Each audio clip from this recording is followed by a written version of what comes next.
Chapter 801. In the side hall, a group of guards stood far away from the door. There were only 5 people in the hall: Lin Muyu, Tang Xiaoxi, Feng Jixing, Minister of Works, and Qin Xiling. Your Highness, you must have something to tell me to stay, right? Qin Xiling asked. Yes. Lin Muyu put her hand into her Qianquan bag and searched for a while. She took out a black stone and said, Minister of Works, Xiling, take a look at what this is. This is? Qin Xiling took the stone and was stunned. It's so heavy. What kind of stone is this? It's completely different from ordinary stones. And it's cold, just like what? It's like coming from the cold hell. Hee, the stones of hell aren't cold. Lin Muyu smiled and said, this stone is called a demonic heart stone. It contains a kind of thing called demonic heart stone essence, which can be extracted. The essence is the nemesis of God state experts. Once it enters the bloodline, it can solidify the flow of divine power, making God state experts unable to use any divine power for a short period of time. This kind of demonic heart stone is produced in the celestial pole continent.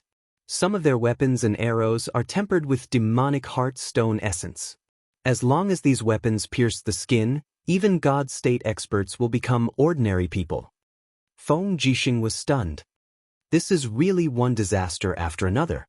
Our strength is already inferior to the celestial pole continent, and now there's this demonic heart stone. It doesn't matter. Lin Muyu smiled. Anyway, we only have so few God state experts. What difference can it make? You're quite optimistic. Feng Jixing laughed. Also, the demonic heart stone can't penetrate the divine wall, so it's just a decoration for God state experts who have comprehended the ability of the divine wall. In general, the demonic heart stone is used to deal with those God state experts who don't have profound cultivation. Previously, it was basically used as a weapon to fight between the sects in the celestial pole continent. Tang Xiaoxi blinked and said, Mu, the demonic heart stone is so powerful, and you're a master of forging weapons. Why don't you temper the essence of the demonic heart stone into your weapons? Actually, I've already tried. Lin Muyu pondered for a moment and said, although the demon heart stone can break divine power, it is incompatible with the material of steel. It will destroy the rigidity of the weapon.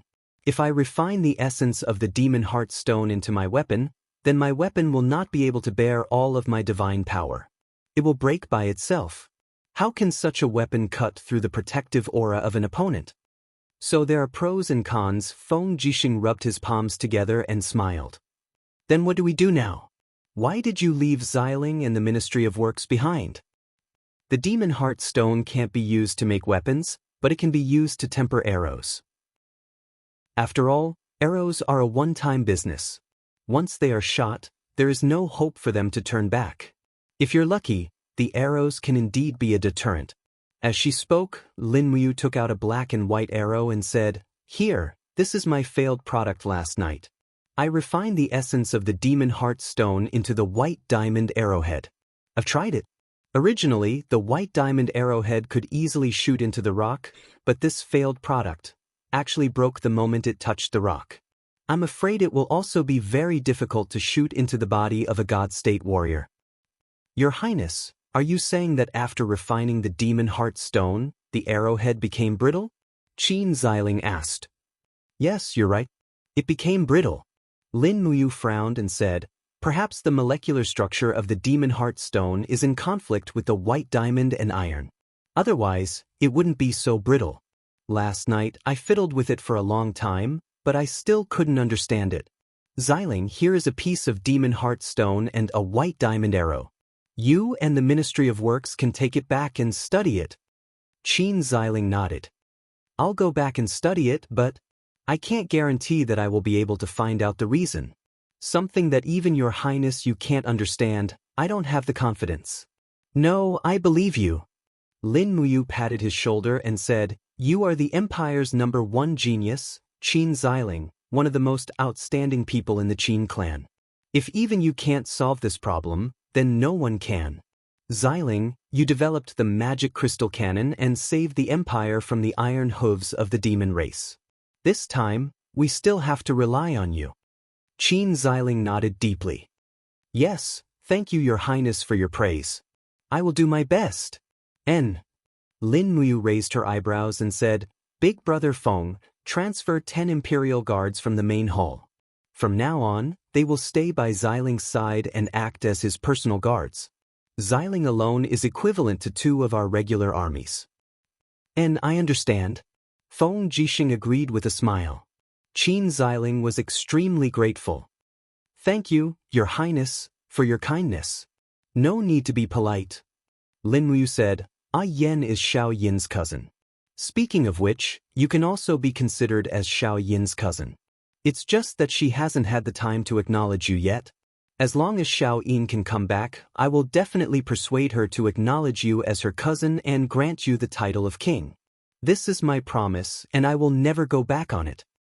King Qin Xiling's entire body trembled. His entire person was dumbfounded. He was born in a distant branch of the declining Qin clan. His father had already given up on him, and the entire clan had given up on him. But now, he was the head of the weapons department and was already favored by thousands of people. He had made his father and clansmen look at him in a new light. If he was granted the title of king by the empress, then he would simply reach the peak of his life. Thinking of this, Qin Xiling almost cried. Don't cry, you're a man with a full beard. Lin Muyu teased him. Qin Xiling still wiped away his tears and said, Your Highness we've known each other for 31 years. It's already been 42 years. These 11 years have passed by in the blink of an eye. You bunch of monsters will always have the same handsome appearance, but Xiling has grown old. Perhaps in a few years, Xiling will be an old man. When I see you again, don't, Xiling. Lin Muyu interrupted his words, we will forever be friends, no matter if we grow old or experience the vicissitudes of life. I have already passed on the Forging Dragon Bone Remnant Scroll to you. You have to cultivate more outside of work. Don't worry, we won't wait until the day you die of old age. We will definitely let you live forever.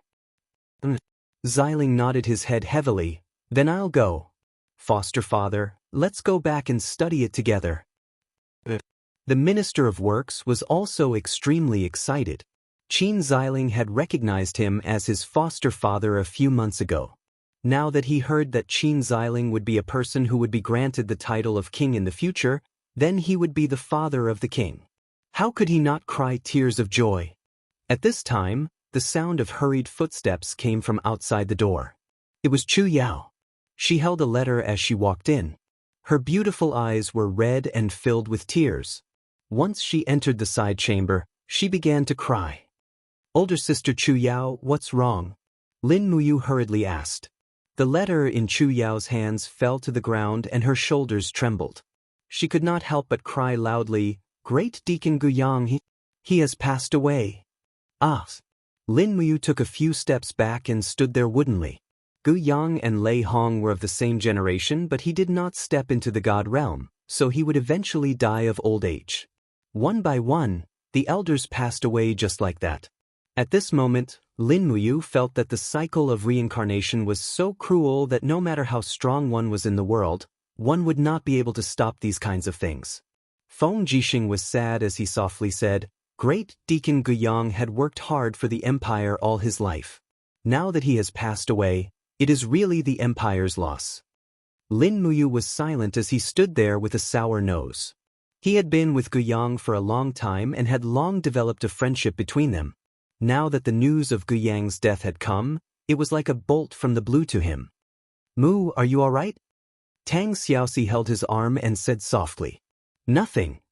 Lin Muyu lowered his head and wiped his tears before saying, Older sister Chu Yao, use my name to send a letter back and order Lan Yen City to bury grandfather Guyang under the country guarding monument.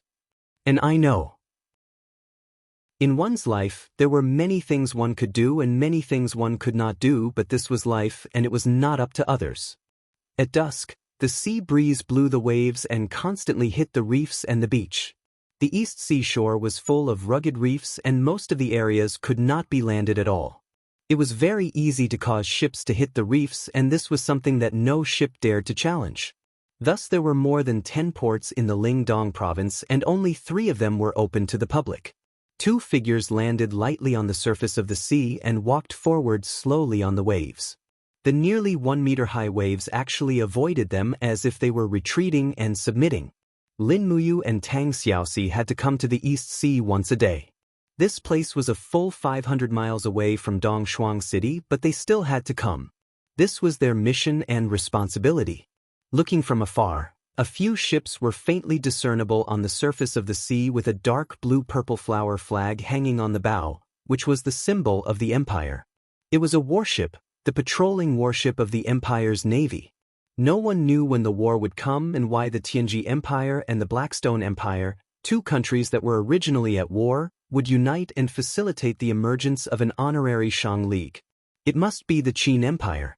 It was precisely because of the existence of the Qin Empire and the Empire's army that the Skywater City felt threatened. Otherwise, with the arrogance of the Northern Dark Abyss, how could he possibly form an alliance with the Darkstone Empire that was weaker than him? The other reason was the Celestial Empire. Qinyu, Lin Muyu looked at the Far East and said, "Don't let me down. If you sit back and do nothing about this war, then the Qin Empire is finished. You will be next." Tang Xiaoxi smiled and said, "Mu, you are going crazy for the Empire. It would be great if I really went crazy. At least I wouldn't be so tired." Lin Muyu laughed at herself. "Are you okay?" Tang Xiaoxi held his hand. Lin Muyu gently pulled her into his arms.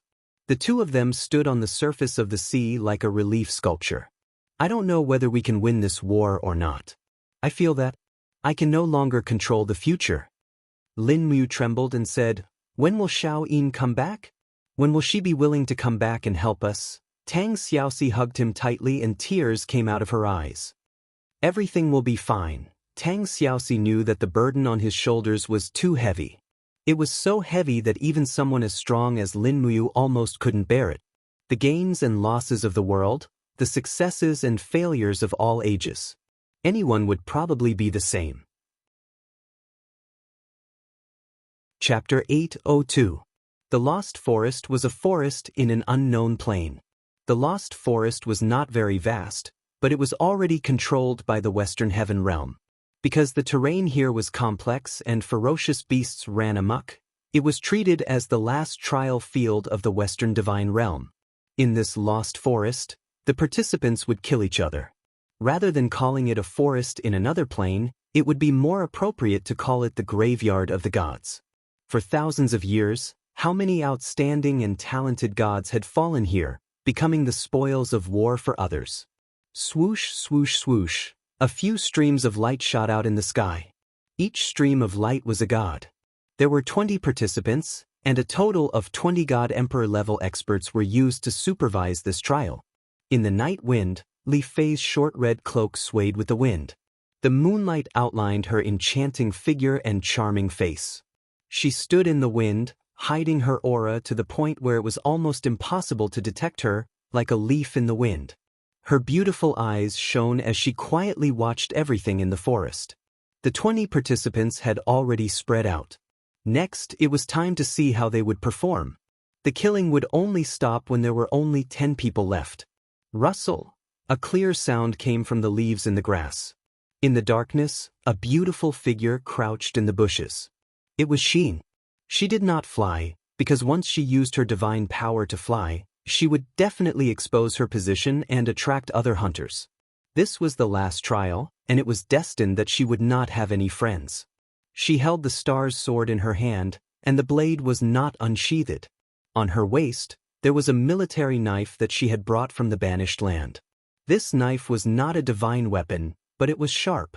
However, at the crucial moment, this kind of inconspicuous weapon would always play a magical role. Xin was waiting for the appearance of her prey. Perhaps, it could be said that she was waiting for the trial to end. As long as she was not killed and not on the list of 10 dead, she would pass. No matter what, these 20 people were people that she had been with for many days. Although Xin would not be merciful, at least she would not lose her nature and fall into bloodthirst and killing. After waiting for nearly half an hour, the prey finally arrived. In the darkness, a figure slowly approached. It was a man in his 20s, wearing leather armor. His face was filled with caution as he looked around. In his hand was a cross-shaped sword that glowed with a faint divine luster. It was Luoda, a disciple chosen by a prestigious family at the edge of the star region. He was at the 22nd Grotto Heaven realm and could be considered an expert. Shwa shwa. On Rhodes' neck, there was a nameplate shining with a silver luster. This was his nameplate, and it would also be someone else's spoils of war. Xian continued to remain silent and calm, as if his entire being had become one with the earth. Rhodes was injured. His left arm was dripping with golden blood. There were pursuers. Moreover, the pursuer wasn't far away. A powerful pressure covered the sky and covered the earth. A person fell from the sky like a bolt of lightning. Bang! The blade of the sword split a huge rock in half, emitting a radiance that was as bright as the sun. Although Rhodes dodged this attack, the aftershock had already burned Rhodes, burning through his leather armor and burning red marks on his chest. The blade of the sword was emitting a piercingly cold radiance, illuminating the face of the pursuer. It was Luo Pei, the chosen disciple of the Sea Breeze clan. "You really want to kill me?" Rhodes gritted his teeth, and his whole body trembled.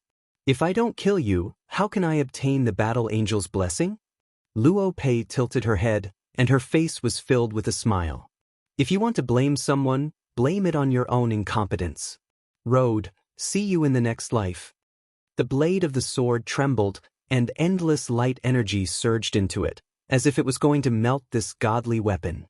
Rhodes' face was filled with horror and pain. Although he was also a cultivator between the 20th and 30th Grotto Heaven realm, Rhodes was completely powerless to resist. Not only was Luo Pei stronger than him in terms of strength, but she also completely surpassed him in terms of martial arts and battle techniques. This was also the reason why he was defeated within 10 moves. Pang! Divine power erupted, and in the blink of an eye, the ribs in front of Rhodes' chest were burned to ashes, and his life was gone. His body was like a fallen leaf that was blown away by the wind, and it just happened to fall in the direction of Xian. He landed on the ground with his head raised, and he slid far away. His chest was burning, and he was only 1 meter away from Xian. A pair of eyes filled with fear and unwillingness looked at her. Not good. Xian's heart turned cold. What a coincidence, Rhodes' corpse just happened to expose her hiding place. She hurriedly leaped backward. Xian? Luo Pei was slightly stunned. She stepped on Rhodes' corpse with her battle boots, and reached out her hand to pull off his name tag from his neck. She almost broke Rhodes' neck. She raised her head to look at Xian, who was standing on the hill, and smiled. "Don't be afraid. We are in the same group, and Rhodes is just a pitiful individual. Why don't we work together? This way, no one in the entire Lost Forest will be our match." "Oh, is that so?" Xian's expression was calm. "Of course." Luo Pei spread out her hands and smiled. "You should have heard of our Sea Breeze clan, right?" "I don't know." No wonder. You were originally a lost god from the banished land." Luo Pei smiled. The Sea Breeze clan is located in the distant southern border, and has the ruling power of 104 galaxies. Under our clan's command, there are 7 regular legions, and each legion has at least 1 million people. If you are willing to work with me, I will recommend you to join our clan. With your potential, perhaps you can become a legion commander within 10 years. "Is that so?" Xian seemed to understand something and said, "Then let's work together. But, shouldn't you share your spoils of war with me as well?" Luo Pei looked at Rhodes' name tag in her hand, laughed, and threw it out. Xian caught it, and put it into the bag on her waist. She said, "Let's go and look for the next target." But the two tacitly chose to walk side by side. Not long after, a powerful aura appeared in front of them, but it was not a participant, but a grizzly bear that was at least 10,000 years old. "It's a mountain grizzly bear." Luo Pei suddenly crouched on the ground and said, "Don't underestimate this big guy. One slap is enough to shatter a god's aura, so we'd better be careful. One on the left, one on the right. I will bluff to attract its attention from the left, And Xin, you launch a fatal blow from the right. Remember, it must be a fatal blow. We can't waste too much divine power on beasts. She nodded. The two separated, and Luo Pei flew to the left, raised her sword, and burst into light. She laughed and said, "Hey, you idiot, come and eat me if you have such a good appetite." Roar, roar, roar. The mountain grizzly bear galloped away. Swoosh. Xin's figure turned into a stream of light, and the star's sword in his hand, which contained divine power, stabbed straight at the back of the mountain grizzly bear. But at this moment, a crack suddenly appeared beside him, and a plane crack appeared. It was the ability to travel between planes. A familiar voice sounded in his ear, "But you are more terrible than the mountain grizzly bear." The burning sword light stabbed at Xin's neck at an extremely fast speed. Just as Luo Pei said, humans were more terrible than beasts. The attack that he had been waiting for was actually reserved for his companion. However, Xin would not simply believe the other party, as if he had foreseen all this. When Luo Pei's sword was about to fall, Xin's body suddenly sank, and he barely avoided this fatal blow. At the same time, he raised his ankle and kicked Luo Pei's abdomen with a golden dragon crystal. Bang! Golden rays of light splashed in all directions, and Luo Pei could not help but let out a muffled groan as he felt a heart-wrenching pain in his abdomen. However, that was not the end of it. Shi Yin's sword pierced into his right leg, and a halo of light blossomed, completely breaking through Luo Pei's protective divine power wall. Roar! A black shadow descended from the sky. It was the mountain grizzly bear. It pounced down from above, and its sharp claws slapped on Luo Pei's shoulders. It opened its mouth and bit off more than half of Luo Pei's head. With another bite, the entire head was bitten off, and it was a horrible sight. Xin quickly retreated, and she opened her hand and sucked Luo Pei's nameplate over. This way, she already had 2 nameplates. As long as she did not die, she was almost destined to be in the top 3. Swoosh! Her figure hid in the dark forest and did not appear again. In the air, a God Emperor-level instructor with his arms crossed watched coldly. He could not help but laugh. Interesting, what a ruthless little girl. No wonder even Deputy Dean Li Fei said that the people in this God's chosen trial are very strong. Bang! When it was close to dawn, in another direction of the lost forest, a corpse fell heavily to the ground. It was also a candidate from a different plane. Ding! Dora's arm was covered in the golden blood of the gods. She took off the nameplate of the dead man and hung it on her chest. On her chest, there were a total of 5 nameplates flashing. This meant that she had already killed 4 people. Dora suddenly turned around and looked at the other side of the mountain range. There was a ripple of divine power. She could not help but laugh, and her beautiful face was full of malevolence. "Terralyn, I found you." Swoosh! Her figure suddenly disappeared. Dora was like a goshawk falling from the sky, pouncing on its prey. The prey was Terralyn, who was holding a thin sword and running in the forest. 2 nameplates were hanging on Terralyn's chest, and her arm was injured and stained with blood. "Die, Terralyn." Dora abruptly raised his long sword, and a brilliant light burst forth, illuminating the entire forest as if it were daytime. Terralyn raised her head to look at the sky, her face full of horror. At this time, Li Fei's voice came from the distant sky. "The number of surviving participants is 10. The trial is over. All participants, come to me and calculate the results." "The trial is over," Terralyn shouted. She knew that she was no match for Dora. However, Dora did not have the slightest intention of stopping. Her eyes were full of malevolence as she shouted, "Childish. The winner does not need 10 people. All of you can die." Chapter 803. Bang! The soil flew up and the beam of light almost penetrated the ground for dozens of meters. A wisp of blood floated in the air.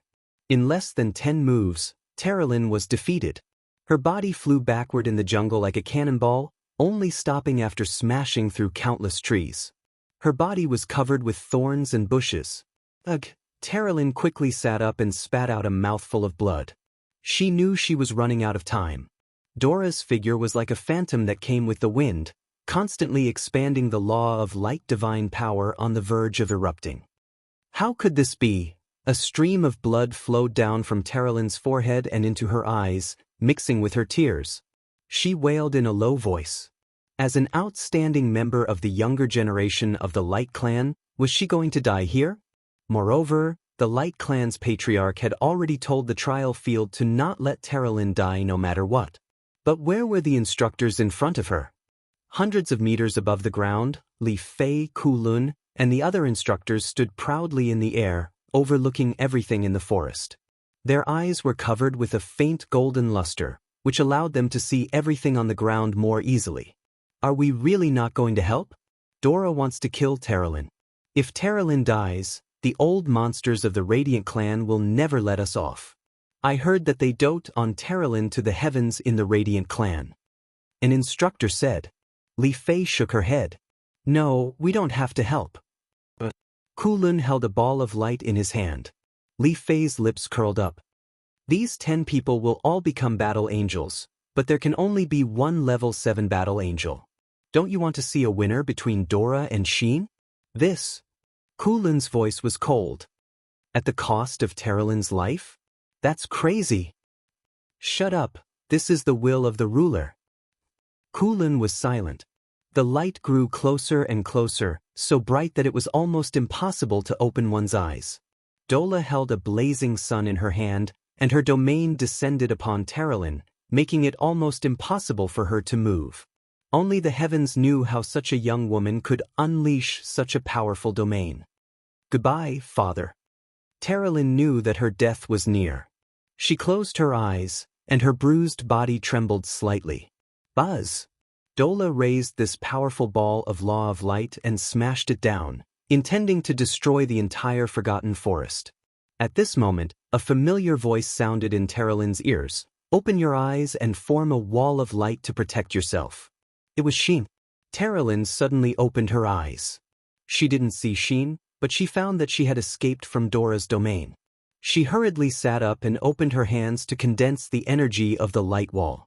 This was the only power that could protect her from harm. In the air, the dazzling light made it difficult to open one's eyes, but Terraline knew that a force that was not inferior to Dora's had appeared. Boom! An explosion sounded in the dark night. The two forces collided continuously, producing as many as 7 sharp explosions in a second. It was as if the entire forgotten forest was about to be destroyed. Waves of shock waves swept across the surroundings. Terraline furrowed her brows and forcibly protected herself with a barrier of light, but she felt a chill in her heart. She knew that the battle between Xian and Dora was happening in the blurry barrier of light. She was of the same generation as them, but the disparity in strength between them was so great that it was hard for her to accept this fact. The light sound echoed endlessly, and the victor had been decided. A figure fell from the sky and landed heavily in the forest. Light splashed everywhere, and a gully of at least 100 meters was left on the ground. It was as if a meteorite had fallen from the sky. Amidst the lingering smoke, Dora struggled to stand up with the help of her longsword. Her body trembled slightly, and she looked up at the sky and murmured, "What the hell are you?" The sky was dark, and Xian's petite body was almost completely invisible. Her voice was also very soft as she said, "The trial is over. Unnecessary killing is not a trial, it is bloodthirst." "You bastard!" Dora gritted her teeth. At this moment, Li Fei and the other God Emperor level instructors landed one after another, and participants from all directions were constantly gathering. The trial was really over. "Terraline, are you okay?" Li Fei asked calmly. Terraline shook her head and stood up by herself. "I'm fine. Thank you for your concern, Vice Dean." "You're welcome." Li Fei looked around and saw that there were only 10 participants left. "Congratulations, you will all receive the Battle Angel's inheritance and blessing. I now announce that Dora obtained the most nameplates, but she was just defeated by Xian, so Xian is the final number 1 in this God's chosen trial. Dora is ranked 2nd, Terraline, Lake, and Zhou Shimin are ranked 3rd, and the rest are all in the top 10. Tomorrow morning, All of you will gather at the trial hall and follow me to the temple. The ruler will personally host the Battle Angel inheritance and blessing ceremony for you. Yes. Now all of you stand beside me. Everyone approached. Li Fei stepped on the ground and shouted. In the blink of an eye, everyone disappeared from the empty forest. Air swirled, and the empty forest returned to its original peace. If they wanted to liven up again, they would have to wait for another 100 years. After dinner, the dormitory was empty except for Xin and Terralyn. The other girl had already been killed by Dora in the final trial. Xin leaned against the headboard and closed her eyes. The power of the law of light slowly circled around her. She was still cultivating. Thank you, Xin. Terralyn, who was flipping through an ancient book, suddenly turned around and sincerely said, "If it wasn't for you, I'm afraid I would have been killed by Dora." Xin turned to look at her. No need to thank me. So many people participated in the God's chosen trial, and only 10 people were left. We should cherish each other. In the future, we won't have such a friendship again. Terralyn muttered. I heard that Luo Pei was killed by you. Yes, he was courting death. Xin's voice was calm. Terralyn smiled. Then, if you meet me before the top 10 are decided, Xin, will you kill me? Xin looked at her indifferently. After a few seconds, she said, In the Lost Forest, it's not that I can't feel your aura. If I want to find you, it's as easy as flipping my hand. Terralyn was startled. The fear on her face disappeared in a flash, and was replaced by a smile from the bottom of her heart. Xin, you were friends from now on, right? Xin smiled. Yes. Lake and Zhou Shimin grew up with me. They're not bad people. Maybe we can unite in the future, although Lake seems to want to pursue you. Lake? Xin smiled. I remember this person, but I don't have a deep impression of him. Xin, Lake is handsome and not weak. Will you be together with him? Be together? Xin couldn't help but smile. I've never thought about it. Moreover, I can feel that there's someone waiting for me. I want to be with him, and there won't be anyone else. Who is it that our Miss Xin thinks so highly of? I don't know. I can't remember him. Xin leaned her head against the headboard and said helplessly. Terralyn closed her book and smiled. It's okay. I'll accompany you. We'll go find him together. Yes. She nodded and thought for a moment. Terralyn, there are a total of 10 of us who will receive the Battle Angel's inheritance. But I feel that things won't be so simple. You have to be mentally prepared. Perhaps what awaits us isn't great power or a noble status, but something else. Yes, I know. This year's Chosen of God trial is indeed strange, but I can't say what it is. Sleep early. You'll receive the inheritance tomorrow. Okay. The next morning, the 10 participants woke up early. After eating breakfast, they gathered in the trial hall. This time, not only was Li Fei present, but there was also another familiar figure. Xian. The blazing angel had arrived. Xian smiled. When she saw Xin, she opened her arms and hugged her. She patted her back and said, Xin, you really didn't disappoint me. Congratulations, you will become a powerful rank 7 battle angel. Xin was a bit dazed, but she still smiled and said, Thank you, Lady Xian. Li Fei said respectfully, Since everyone is here, Lady Xian, shall we go? Xian lifted her foot and lightly stomped on the ground. Immediately, rays of golden light surrounded the feet of everyone in the hall. With a so sound, everyone's body was pulled into a different plane. After passing through, they easily arrived outside a dignified and solemn building. Giant pillars rose into the sky, hidden in the clouds. This building was actually hundreds of meters tall. It was breathtaking. God Temple, the holiest place in the Western Divine Realm. Follow me. Shi Yan smiled and stepped into the God Temple. The participants followed Shi Yan in. The inside of the temple was very spacious. In the center of the temple, there was a magic seal on the ground. Dozens of meters around it were divine servants. These divine servants were wearing white robes, and their faces were hidden under their hoods. They were chanting something. In the center of the temple, there was a luxurious throne. A person was sitting on the throne, and his body was shrouded in a light curtain. No one could see his appearance. Ruler Claude. Congratulations, my children. Claude smiled faintly. Xian frowned.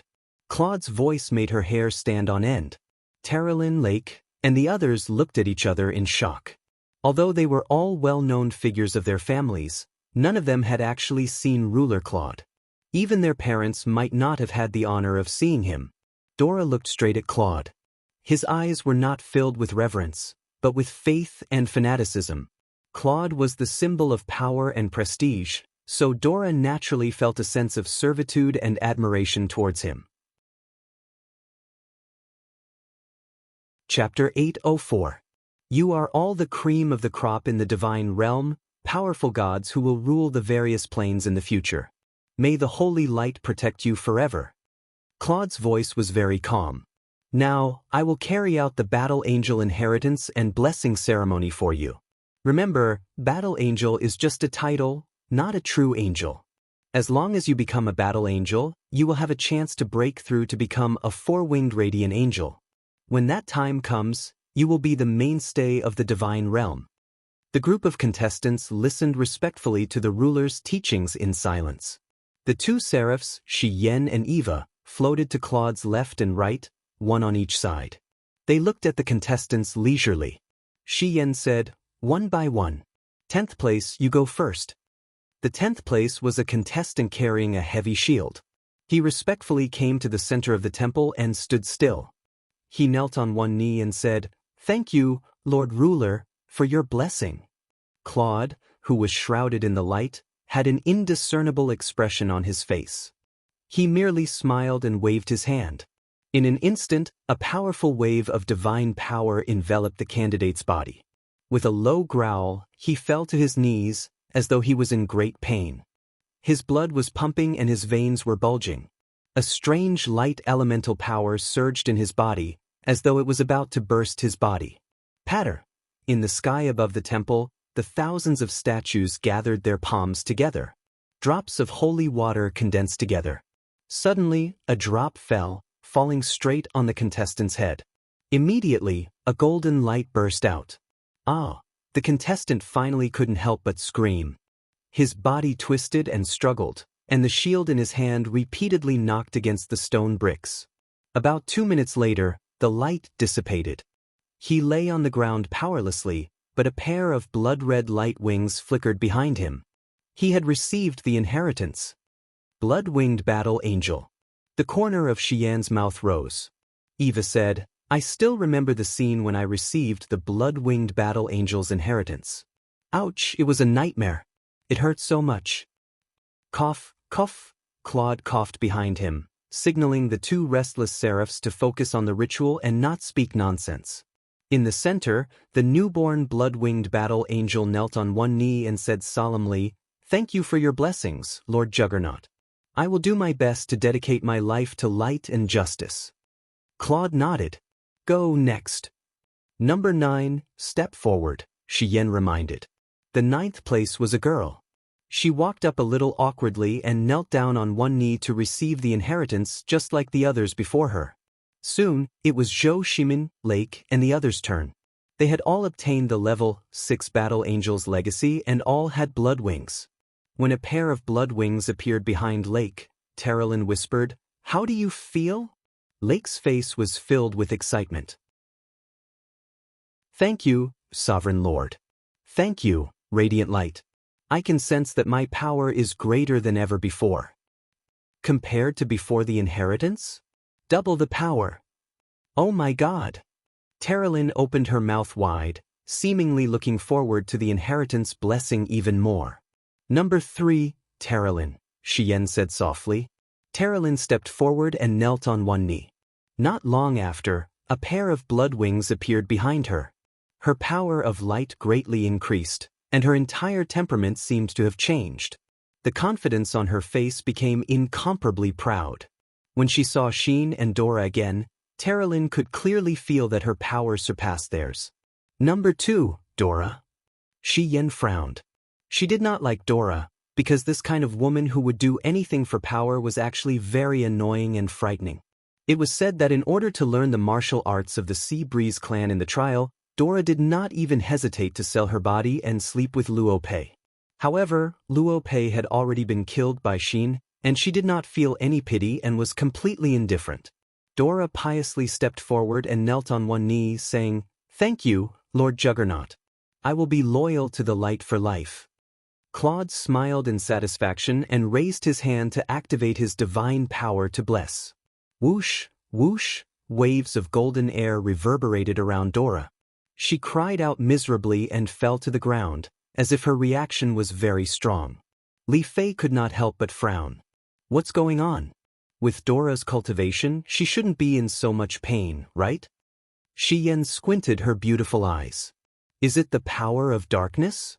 Eva opened her mouth, but did not say anything. Dora's screams grew louder and louder. She was practically rolling on the ground. This did not seem like a blessing, but more like a curse. Lord Juggernaut, what's going on? Shi Yan asked. Claude's gaze was cold. Pain is just to make her stronger. Everyone just watched and even felt a little sorry for her. Although Dora was bloodthirsty and cruel, making her suffer like this made people feel pity. Finally, after howling for nearly 5 minutes in the golden light, Dora slowly stood up, trembling. Behind him, a pair of black light wings unfurled with a whoosh. Heavens, a black-winged battle angel. Eva cried out in surprise. Black-winged battle angels, a cursed branch of the battle angel race. What's a black-winged battle angel? Xin was confused. The shock on Terraline's face had yet to fade, but she still explained, battle angels are divided into 3 categories. One is the blood-winged battle angel, like us, and the other is the black-winged battle angel. Legend has it that the black-winged battle angel is a cursed member of the angel race.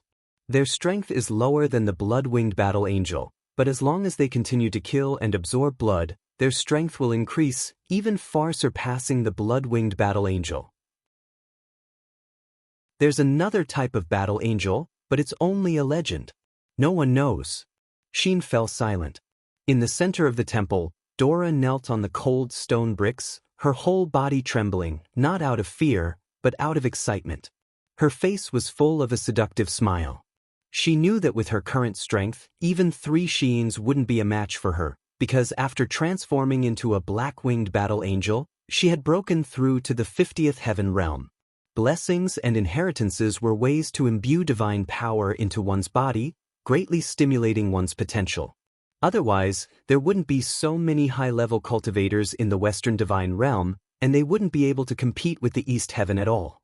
Terralin, for example, was originally at the 29th Heaven Realm, but after receiving the blessing of the blood-winged battle angel, she broke through to the 45th Heaven Realm. In the future, when she obtained 4 or 6 wings, her cultivation would greatly increase.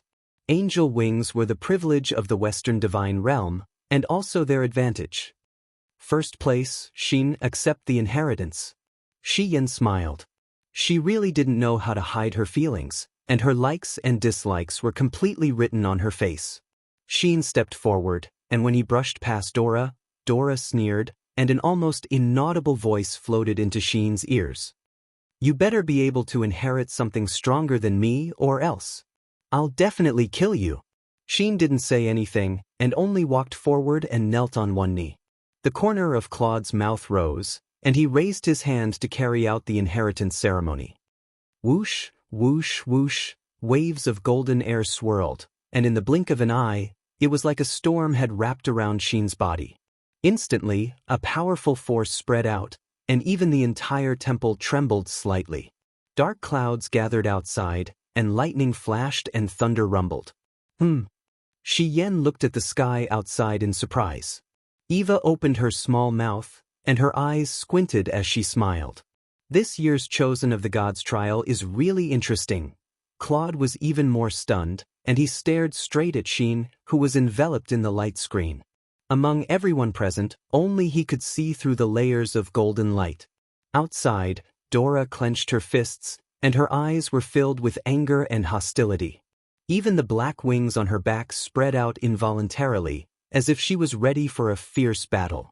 Terralin Lake and the others looked at each other. Xin's power was getting stronger and stronger, and it was rising higher and higher, to the point where they felt an inexplicable sense of submission. So powerful. Li Fei couldn't help but click her tongue. Kulin clenched his fists. Xin, what kind of identity does she have to actually have such powerful like divine power? Who knows? The golden shockwaves became thinner and thinner. When the golden mist dissipated, Xiyin was still kneeling on one knee. However, a pair of golden wings had appeared on her back. Golden-winged battle angel. Eva took a few steps back, and her face was filled with shock. Xin actually inherited the golden-winged battle angel. Oh my God, what a blessing! Claude almost couldn't sit still anymore. He coughed and said, "Not bad, Xin, you really didn't let us down. The first place of this year's Chosen of the Gods trial is actually the golden-winged battle angel." Very good. Terralyn was dumbfounded. Lake murmured, "Xin's aura is so powerful. She's at least at the 50th level of grotto heaven." Zhou Ximin's expression was solemn. What's a golden-winged battle angel? Instructor Kulin's face was full of excitement as he explained in a low voice. The golden-winged battle angel is the king of the battle angel race, superior to the blood-winged battle angels and black-winged battle angels.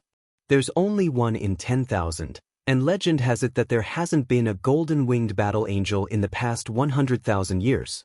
I originally thought this was just a legend, but it seems like it isn't. Legend has it that the golden-winged battle angel is about 50% stronger than the blood-winged battle angel. Zhou Ximin was shocked. Xin stood up, hid her wings, and returned to her original position.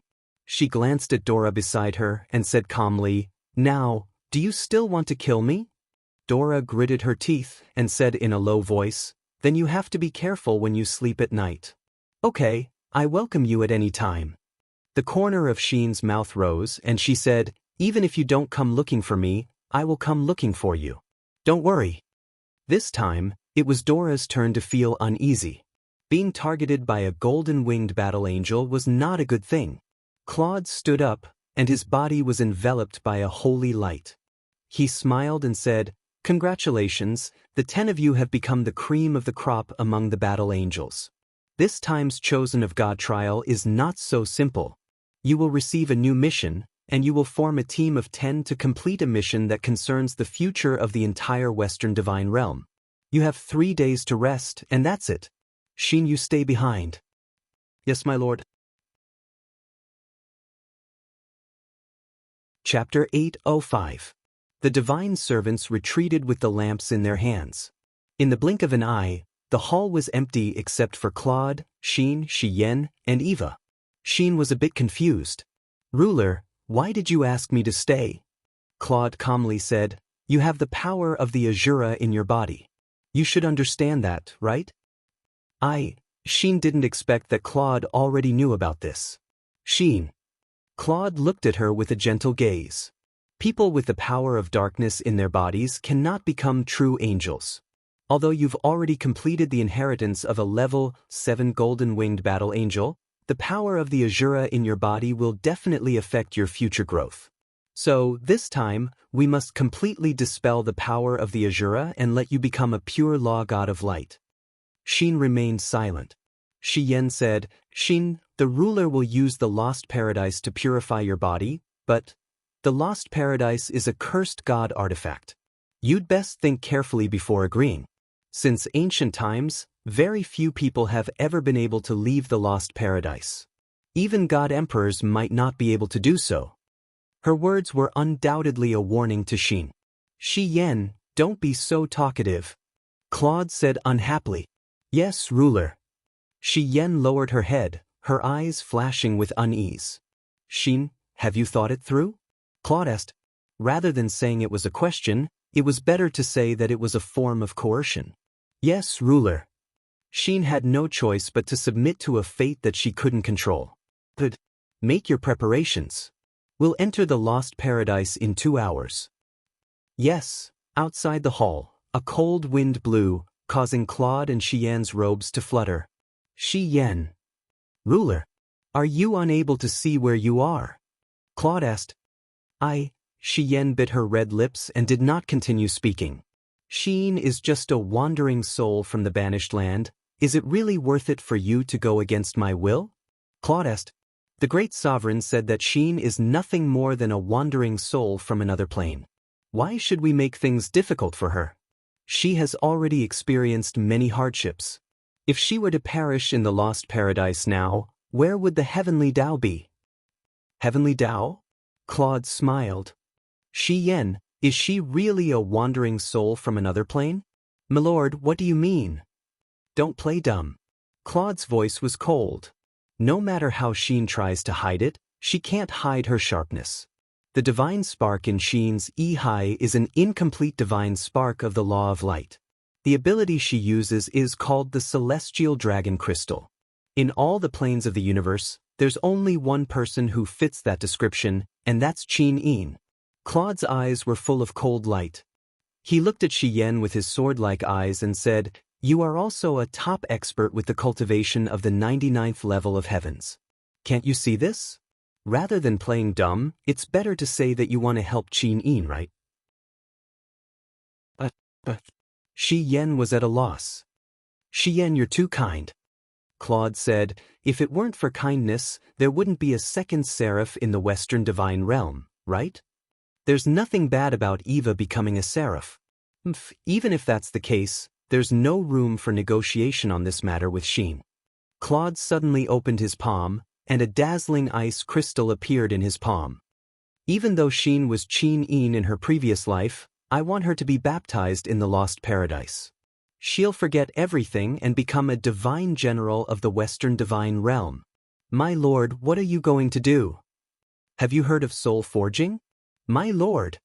Xian immediately knelt down, her face full of pity. Please have mercy, my lord. Once her soul forging, I'm afraid Xin will never remember who she is. Please reconsider. Say no more. I've made up my mind. Claude said, if Xin doesn't enter the lost paradise, then there's only one outcome for her. Her chief god divine core will be taken away. A wandering soul from another plane doesn't deserve the chief god divine core of the law of light. This chief god divine core can only stay in the Western divine realm. Xian looked desolate as she murmured, then, I'll listen to my lord and let Xin enter the lost paradise. That's right. 2 hours later, in the great hall. Xin waited quietly. She had already changed into a new set of clothes that belonged to a battle angel. She wore a white shirt and a white skirt, and a cloak embroidered with golden edges. Even her collar was embroidered with a golden cross pattern of the Western divine realm. She stood there quietly, as beautiful as a perfect goddess statue. Xin's looks are second to none even in the Western divine realm. Eva sighed. Claude couldn't help but snort coldly. As a blazing angel, you're actually so immersed in your appearance. I'm a woman after all. A man like you won't understand. I don't want to understand either. Claude walked up and asked, Xin, are you ready? Yes, Juggernaut. Very good. Claude suddenly opened his palm, and the lost paradise in the form of an ice crystal shone with a dazzling light. In the blink of an eye, it transformed and became as dazzling as a star. Claude said, all right, you can enter the lost paradise at any time. As long as you can survive for 3 days, the lost paradise will automatically send you out. Yes, thank you, Juggernaut. Wait, Xin, Xian suddenly said. Xin was stunned. Lady Xian? Don't call me lady, call me big sister. Xian sighed. Xin smiled. Big sister Hien. All right, Xian smiled miserably and said, come back alive. Then, Xin didn't say anything else. She turned around and leaped into the lost paradise. With a swoosh, the world spun around her as her body was pulled down by a powerful force. There seemed to be no end to this. One plane after another flashed before her eyes, and some of them seemed to bring back memories of the past. However, Xin didn't even have time to think about it. Suddenly, the light in front of her shone brightly, and she fell into an illusory world. Everything around her was the color of blood, and she couldn't see anything. This is the lost paradise? She murmured. This is what the lost paradise looks like, Buzz. A ripple appeared in the illusory space in front of her, and a middle-aged man in a long robe walked out. His face was filled with benevolence, and he said with a smile, "Xiaoyin, you're back." Behind him, the scenery continued to blur, forming into the shape of a majestic palace. There were also some guards in white robes and silver armor standing guard at the side. That was the Zetian Palace, and the man in front of her was Qin Jin. However, Xin didn't remember him at all. "Who are you?"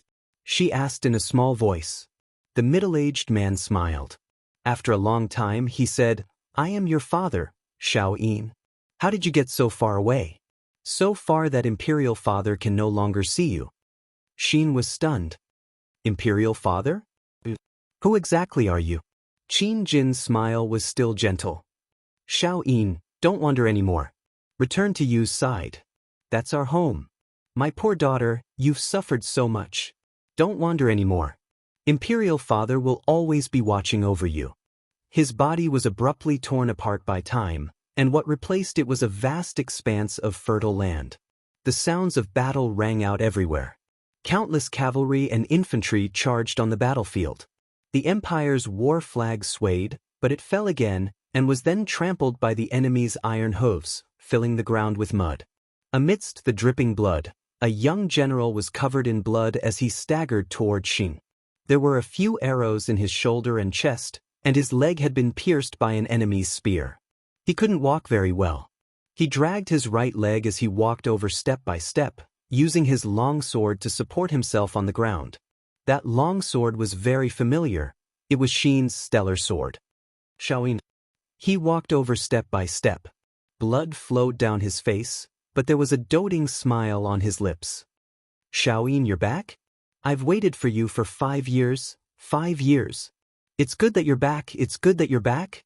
The sound of iron hooves could be heard, and a huge black shadow descended from the sky. It was a general who was completely pitch black, and he stepped on Xin's back. He vomited blood, and his whole body fell to the ground in a sorry state. He was firmly stepped on by the enemy general. "Xiaoyin, my Xiaoyin." Blood and tears flowed out of his eyes. He raised his head and looked at Qin Yin. The enemy's spear pierced through his chest, and his whole body was nailed to the ground. Xin's whole body trembled. She knew him. "No, no." She shouted with all her might, but it was to no avail. The enemy general pulled out his sword and grabbed Xin's short hair. The sword flashed, and blood spurted into the sky. The next moment, his head was already in the enemy's hand. Xin knelt down, and his whole body was on the verge of collapsing. The scene was torn apart again. The surroundings were a sea of blood, and countless corpses were lying on the battlefield. Broken spears and halberds were scattered all over the ground, and the war flag was on the ground, soaked in blood. The Empire had failed. Xin didn't know what the scene in front of her meant, but she felt as if her heart was being pierced by a sharp knife. Tears flowed down her face, and she knelt on the ground, sobbing bitterly. The lost paradise, the place where all the joy of the world was lost. What was the end of pain? It was heartlessness, and it was forgetting everything. Xin's whole body trembled, and she lay on the ground full of corpses. She was like a drop in the ocean of desolation and loneliness. Suddenly sitting up, Lin Muyu sat up from the bed, sweating profusely.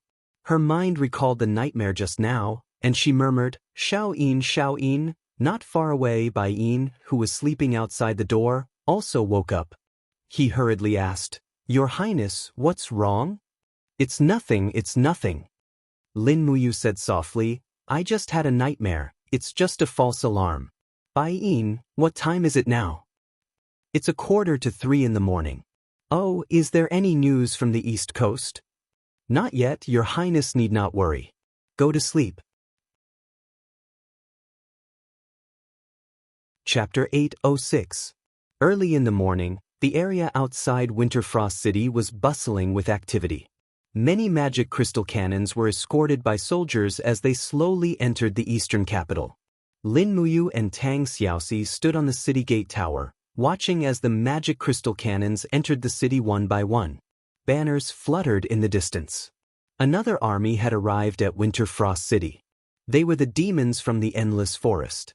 A Fox clan general galloped over on his horse, cupped his fists respectfully and said, "Princess Shi, we've arrived." Tang Xiaoxi nodded. "Thank you. Where's Ling Hu Yen?" "The saint will be here soon." Set up Camp 5 Lease to the south of Winter Frost City. Later on, the supplies department will head over to calculate all the demon army's needs and provide them to you. But if there's anything inappropriate, you can report to me. "Yes, Your Highness." Feng Jixing looked at the demon army in the distance with a solemn expression, pursed his lips, and said, "I hope that the demon's arrival will be able to turn the tides of this war. How many magic crystal cannons do we still have that haven't been shipped over?" "There's still quite a lot," Qin Xiling said respectfully. "Prince Xian, you've also seen it. The magic crystal cannons that entered the city earlier are all huge cannons with a diameter of 80 centimeters. They are the most powerful among the magic crystal cannons we have. A single cannon shot can flatten a small mountain. Therefore, these magic crystal cannons basically require 10 short carriages to move. It's very labor-intensive. Otherwise, logically speaking, they would have arrived at the eastern capital 10 days ago." "How's the situation with the defenses along the coast?" Feng Jixing asked. "Everything is in place," Qin Xiling said with a smile. "We've set up enough magic crystal cannons at all the ports that can reach the coast. Their firing range can extend to at least 1 li out into the sea. If the enemy wishes to forcefully land, they'll have a taste of the prowess of the magic crystal cannons." "All right." Feng Jixing smiled. "I'm relieved now. I've already mastered the 9 Heavens Vajra barrier. When should we spar? Use 50% of your strength." "You've already mastered the 9 Heavens Vajra barrier?" Lin Muyu was stunned. "Yeah." Feng Jixing's face was full of smiles as he muttered to himself softly. Suddenly, a faint golden wall of light surrounded his body. Sure enough, it gave people an exceptionally honest feeling. The highest realm of the diamond body protection was not fake. The Vajra barrier, the 8th Heavens Godforce barrier, and the 9th Heavens Battle Vajra all required Godforce as the source of energy. Before this, Feng Jixing hadn't stepped into the God realm, so he was unable to cultivate them. Now that he had obtained the forged Immortal lattice, he was able to cultivate them in one go. At this moment, in terms of defense, he was probably on par with Lin Muyu, who had the Gourd Wall and the Supreme Being lattice. Let's spar again when we have time." Lin Muyu smiled with relief, but she secretly sighed that she didn't have enough energy. Just practicing the star tactics and the cultivation of spirit tactics was enough to make her tired, and she didn't have time to practice the diamond body fortification. She had no choice. Her cultivation was based on attacking, and every move was fierce. This was probably the price to pay for the strongest attack at the expense of defense. At this moment, a rider flew over from afar and reported, "Reporting to Your Highnesses, there's a situation in the Eastern Sea." Feng Jixing said, "We just received news from Yushu that 3 dragon knights have appeared over 1,000 kilometers east of Blue Wind Harbor. Their flying speed is extremely fast, and according to the speed of the messenger birds, they will arrive at Blue Wind Harbor in less than an hour." "What, an hour?" Feng Jixing was shocked. Lin Muyu asked, "How many troops are stationed at Blue Wind Harbor?" Wei Qiu respectfully cupped his fists. "It's the Courage Dragon Battalion's 20,000 soldiers. In addition, there are close to 20 magic crystal cannons and countless strong bows and hard crossbows. The Divine Might Battalion's encampment is less than 10 kilometers away from the Blue Wind Harbor. Duke Fan's 100,000 elite soldiers are stationed there and can be deployed at any time." Lin Muyu pondered for a moment, then asked, "Then which country are the Dragon Knights from?" "We don't know." The messenger replied. Feng Jixing pressed his hand on the hilt of the Crimson Phoenix and said, "Shall we go and meet these Dragon Knights?" "All right." Lin Muyu ordered. "Ouyang Yan, you and Sister Chu Yao stay behind to guard Winter Frost City. Big Brother Feng, Xiaoxi, and I will immediately head to Blue Wind Harbor. Wei Qiu, you go to the Divine Might camp and order them to break camp and approach Blue Wind Harbor immediately." Tang Xiaoxi stuck out her tongue. 3 Dragon Knights shouldn't be enough to make us mobilize so many people, right? Who knows if it's 3 or more? Xiaoxi, don't forget, most of the Dragon Knights are at the Divine Realm. They can shatter space and fly. The moment they conceal their presence and fly over the sea, hundreds of Dragon Knights could descend upon Blue Wind Harbor in an instant. At that time, I'm afraid we will be unprepared. Yes, let's go. The 3 Divine Realm experts exerted their strength together, and 3 consecutive explosions appeared above the city. In the blink of an eye, they had already flown half a kilometer away.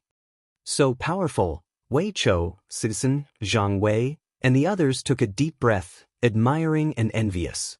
The Divine Realm, that was a supreme realm that mortals revere and yearn for. Blue Wind Harbor, a harbor that was built 5 years ago, had now developed into a small town. Due to the inconvenience of land transportation, many cities in Lingnan and North Ridge had switched from land transportation to sea transportation to save time and effort. There were countless cargo ships in Blue Wind Harbor, and at the same time, many imperial warships were stationed there. When Lin Muyu, Feng Jixing, and Tang Xiaoxi appeared in the sky above the harbor, they saw cavalry galloping past below.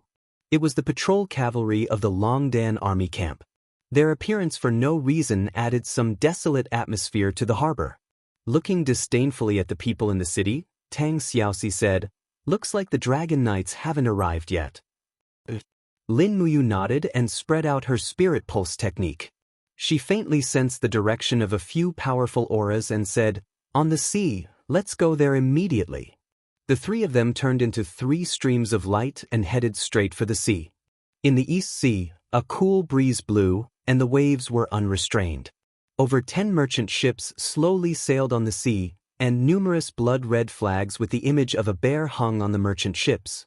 With a single glance, it was obvious that they were the ships of the Darkstone Empire, but all of them were merchant ships, and there were only a few guards. In the sky above the merchant ships, 3 huge figures flapped their wings and flew high. Dragon Knights. Among them, the leader of the Dragon Knights wore the badge of a high-ranking general. He had red hair and a handsome face full of killing intent. He looked into the distance and said with a smile, "Looks like the main force is coming to welcome us." A Dragon Knight behind him said cautiously, "Vice Commander Han Shu, are we really going to fly into the territorial waters of the Shattered Cauldron Realm? If we go any further, we might be attacked at any time. After all, we haven't signed the honorary Shang League with them yet. What are you afraid of?" Han Shu had a cold smile on his face.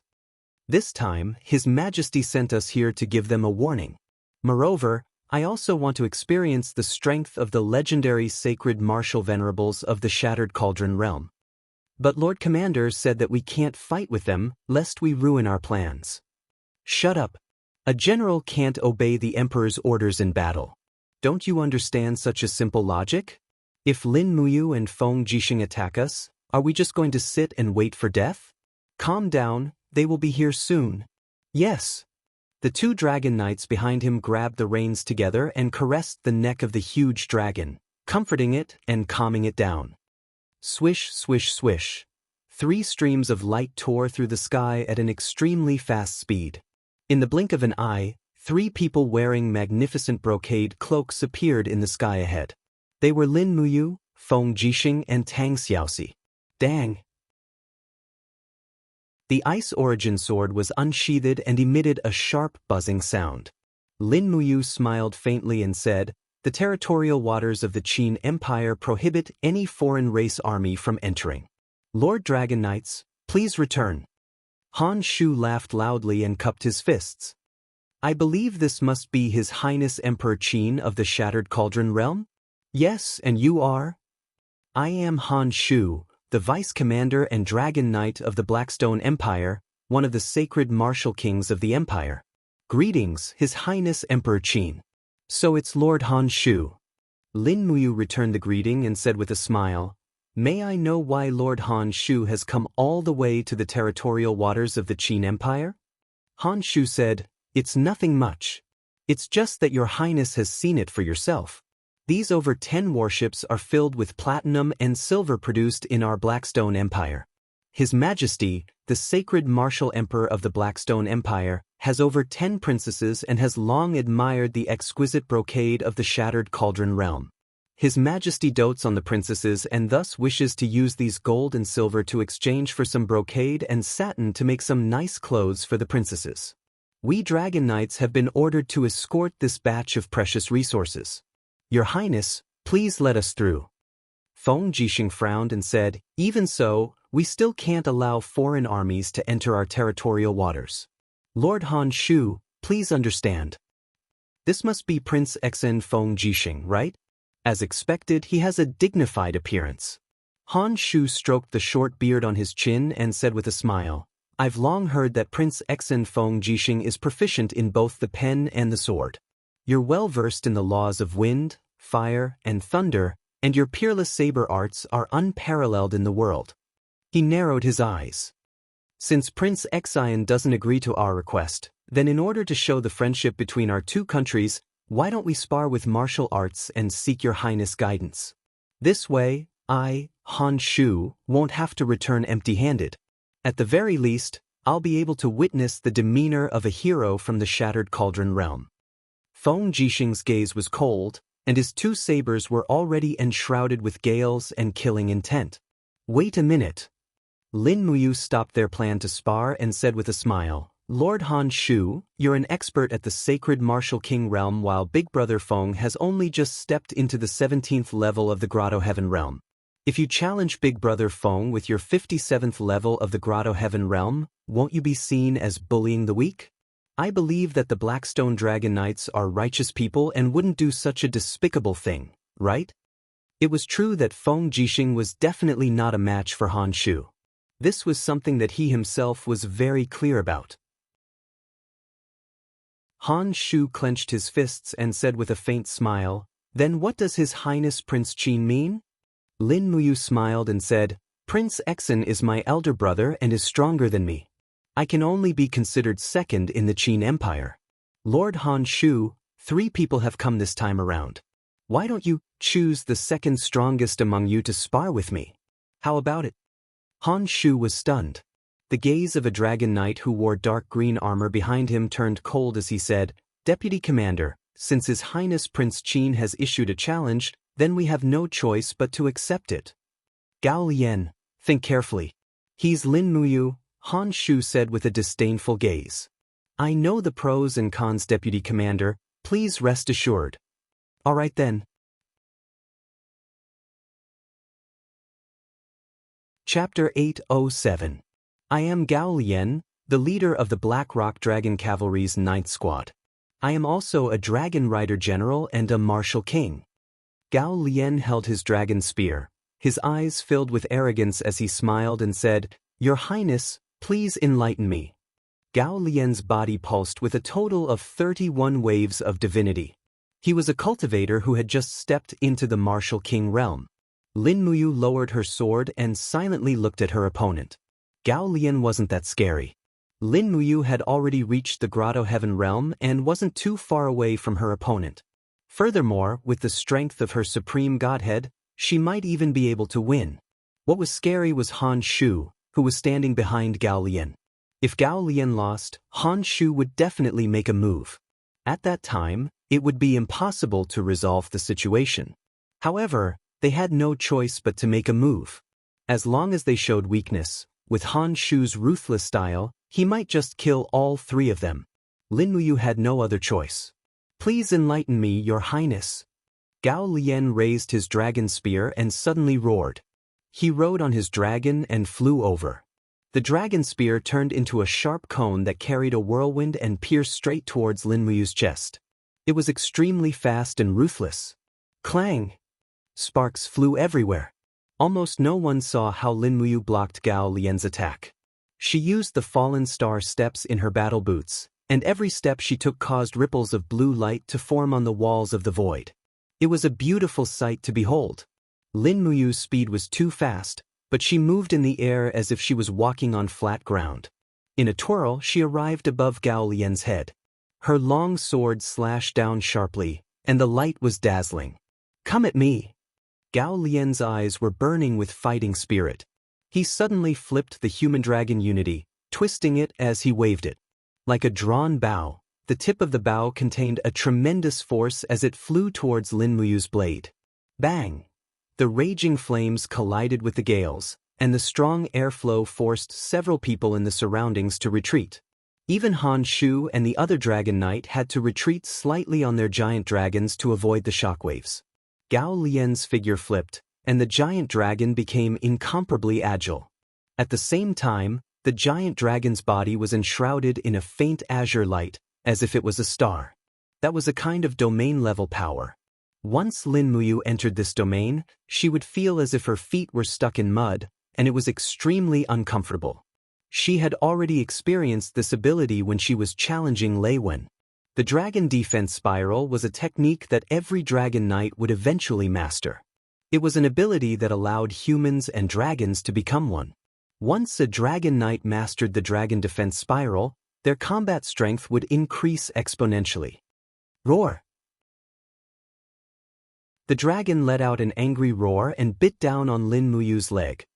Be careful! Tang Xiaoxi was so scared that her face turned pale.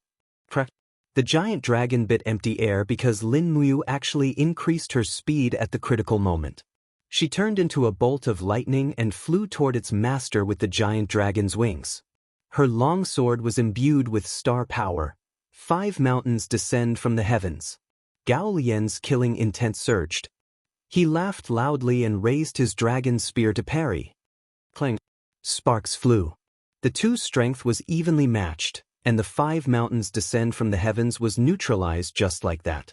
However, Lin Muyu's speed was faster, and her change of moves was also faster. As the sword in her right hand spun, her left fist was already covered in frost, and it directly hit Gao Lian's shoulder. Icy jade frost. Gao Lian's entire body trembled, and a golden ripple surged out from his shoulder. The protective wall around his body was instantly shattered into pieces, and frost rapidly gathered on his shoulder. The numbing sensation was very piercingly cold, and his speed was also reduced. Lin Muyu's movements were smooth. After that punch, her body slanted, and her entire body was like a bow that was filled with energy. Her right leg was filled with the power of the Law of Ice, and it was still the power of icy jade frost. After Yang Li's Law of Ice cast Immortal Lattice was tempered, Lin Muyu's attainments in the Law of Ice had greatly increased. Every strike was forceful and powerful, and it was clearly not something that Gao Lian could withstand. Her battle boots kicked Gao Lian's neck without any hesitation. The strength of this kick was so great that Gao Lian's body was about to fly off the back of the giant dragon. However, the Dragon Imperial Battle Spiral forcefully pulled him back, and he tumbled along with the giant dragon, cutting a sorry figure. Woo! The giant dragon let out a sorrowful cry. Its master was injured, and it was affected as well. Gao Lian spat out a mouthful of blood, and his neck and shoulders were almost covered in frost. He had lost, and he could no longer fight for a short period of time. His face was flushed red, and no matter what, he never expected this result. Lin Muyu's strength had already shocked him, but what truly made Gao Lian feel defeated was still Lin Muyu's fierce attack method and speed. That was a strength that far surpassed the strength that a martial venerable should have. Vice Captain Gao Lian held onto the giant dragon in shame, and barely managed to not fall. Use the Law of Fire to dispel the frost. Han Shu looked at him coldly and said, "This battle is not your fault. It is the opponent who is too strong." Yes, Vice Captain. Han Shu steered the giant dragon forward and smiled. The purpose of this spar is to make friends through martial arts. Thank you, His Highness King Qin, for your teachings to my subordinate. However, seeing that your Highness's cultivation is so impressive, Han Shu really can't hold it in anymore. Why don't your Highness give me some guidance as well? The aura in Lin Muyu's body was slowly flowing back, and she said with a smile, "Lord Han Shu, you must be joking. You're a martial king, and I'm a martial venerable. The difference is so great, and I'm no match for you." Han Shu laughed out loud. "Your Highness, you're too polite. Since that's the case, Why don't we invite His Highness King Qin, His Highness King Xian, and Princess Shi to attack together? How about 3 against 1? 3 against 1? Feng Jixing was stunned. This Han Shu was too arrogant. However, he did indeed have the right to be so arrogant. After all, Han Shu was a super expert who was about to step into the ranks of divine emperors. Once he broke through to the 60th level of heaven, he would be a true divine emperor. Tang Xiaoxi's beautiful eyes narrowed, and she did not say a word. Lin Muyu also fell silent. Han Shu could not help but laugh out loud. It can't be, right? With such a vast territory, could it be that the 3 strongest people in the Shattered Cauldron realm do not dare to join forces to fight against a mere Han Shu? Dang. Feng Jixing drew his 2 sabers and had already made up his mind. You, Princess Shi, don't let the deputy commander of the Blackstone Empire's Dragon Knight troop look down on the Shattered Cauldron realm. Since he wants to fight 1 against 3, then let's do it. Lin Muyu smiled. Alright.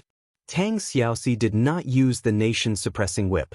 Instead, she lowered her hands gently, and streams of intense flames covered her entire body. Her 9-tailed demon fox transformation was about to appear. Everyone make way. Han Shu smiled and said to his 2 subordinates, "Don't be affected by my shattering powers." Gao Lian and the other Dragon Knight naturally knew how powerful Han Shu was. As long as Han Shu went all out, it was rare for him to meet a match. Although the 3 people in front of them could summon the wind and summon the rain in the Shattered Cauldron realm, they would most likely be defeated if they really went against Han Shu. The air seemed to be filled with suffocating air currents. Perhaps because the air currents were no longer flowing, the entire space seemed to have become a prison. That was a domain that was stronger than any of Lin, Feng, or Tang's domains. Han Shu cupped his fists, rode on the giant dragon, and said with a smile, "Han Shu, a cultivator at the 57th level of the Grotto Heaven realm. My ultimate technique is called Heaven-Shattering Fist, and it uses the power of spatial laws. Please enlighten me." Feng Jixing let out a low yell and took the lead to attack. The Scarlet Phoenix and Azure Dragon created 2 storms and pounced towards their opponents. Ping! When Han Shu raised his fist, the space in front of him froze. With a loud bang, countless cracks appeared in the plane in front of him, as if glass was about to shatter. Feng Jixing's saber force was instantly dispersed. Even the space was destroyed, so what could the power of the wind attribute do? What a terrifying spatial destructive power! Feng Jixing's body spun, and his face was filled with shock. Let's attack together. Lin Muyu didn't care if it was embarrassing or not. She rushed out like lightning, and her sharp sword turned into a golden light, instantly launching a concentrated sword slash at Han Shu's left side. However, Han Shu also responded with heavy punches, and every punch carried the power to destroy the space, completely sealing off Lin Muyu's sword chi. Hula! Flames swept past, and it was Tang Xiaoxi's close combat attack. Her sharp claws were enshrouded in light, and the 9-tailed demon fox's beautiful figure disappeared in a flash. The sharp claws landed on Han Shu's back, but a spatial crack also appeared there, almost perfectly blocking Tang Xiaoxi's attack. Tang Xiaoxi was sent flying by the power of space. Raising her palm, she attacked the dragon's abdomen with a divine array seal from below. Buzz buzz buzz. As if it had sensed the impending danger, the giant dragon let out a roar. Han Shu's arms shook in unison, and a thick dragon imperial battle spiral enveloped the giant dragon. With a loud bang, flames soared into the sky, and Tang Xiaoxi's divine engraving seal was naturally ineffective. Feng Jixing got close and slashed. The Crimson Phoenix was extremely fast, and struck the divine wall in front of Han Shu's chest with lightning. This time, Han Shu's reaction couldn't keep up. He didn't expect Lin, Feng, and Tang San to attack so fast. This strength was not like a Saint Martial Venerable, but a group of monsters from another plane. Rip. Lin Muyu's attack landed on the divine wall almost at the same time. Although it couldn't penetrate the divine wall, it consumed a lot of the divine power that Han Shu used to strengthen the divine wall. Get lost. In a hurry, Han Shu could only attack one person, so he chose the weaker Feng Jixing and heavily punched Feng Jixing's chest. With a loud bang, Feng Jixing flew back 100 meters, his face ashen. The fighting Vajra's protective divine power couldn't even withstand a single punch from Han Shu. "You now is the time," Feng Jixing said sadly. In just half a second, when Han Shu raised his head again, he saw a long sword surrounded by pure divine power of the law of fire. It was Lin Muyu's dragon flame spiral break. The divine wall was broken in one blow, but the power of the spiral break was also exhausted. "You're dreaming!" Han Shu roared. Under the impact of the air wave, Lin Muyu's body seemed to be imprisoned. In the next second, Han Shu's iron fist landed on her abdomen, consecutively breaking the dragon blood battle shield and the wall of the gourd, causing Lin Muyu to vomit blood instantly. However, a golden vine wrapped around her arm, tightly wrapping around Han Shu's neck. Like a rubber band, Lin Muyu was pulled back in less than 2 seconds after being blasted away. A black arrow appeared in her hand out of nowhere, and she conveniently stabbed it into Han Shu's neck. Blood splattered, and Han Shu was instantly stunned. The divine power in his body was quickly blocked and drained away. In the blink of an eye, he almost lost all his strength. Demon Heart Arrow, Han Shu stared at Lin Muyu, dumbfounded. Chapter 808. Yes, it's indeed the demonic heart arrow. Lin Muyu wiped the blood from the corner of her mouth and said, "It's a treasure found by the merchants of your country. Lord Han Shu, now that your divine power has temporarily disappeared, do you still want to continue fighting?" Han Shu's face was pale. Continuing to fight at this time was simply courting death. Han Shu's divine power had been sealed by the demonic heart arrow, and he could only have the cultivation of the divine sky realm at most. As for the other 2 dragon knights, one was injured, and the other was frightened. They were definitely no match for the 3 people in front of them. The Qin Empire is indeed full of talents. After Han Shu sat on the dragon's neck, he cupped his fists and said, "Thank you for your teachings, your highnesses and Princess Shi. Han Shu will go back and report to His Majesty now. The diplomatic relations between the Blackstone Empire and your country will certainly last for a long time. After the Honorable Shang League is concluded, the major merchant guilds of the Blackstone Empire will send merchant ships. Thank you very much." He was obviously much more polite than before. Lin Muyu didn't want to kill Han Shu. Killing him was a small matter, but attracting the 2 martial god-level experts of the Blackstone Empire would be a big problem. Moreover, this battle was just to make a show of force, so there was no need to kill them all. The Qin Empire needed time to prepare their forces. Then, "Thank you, Lord Han Shu."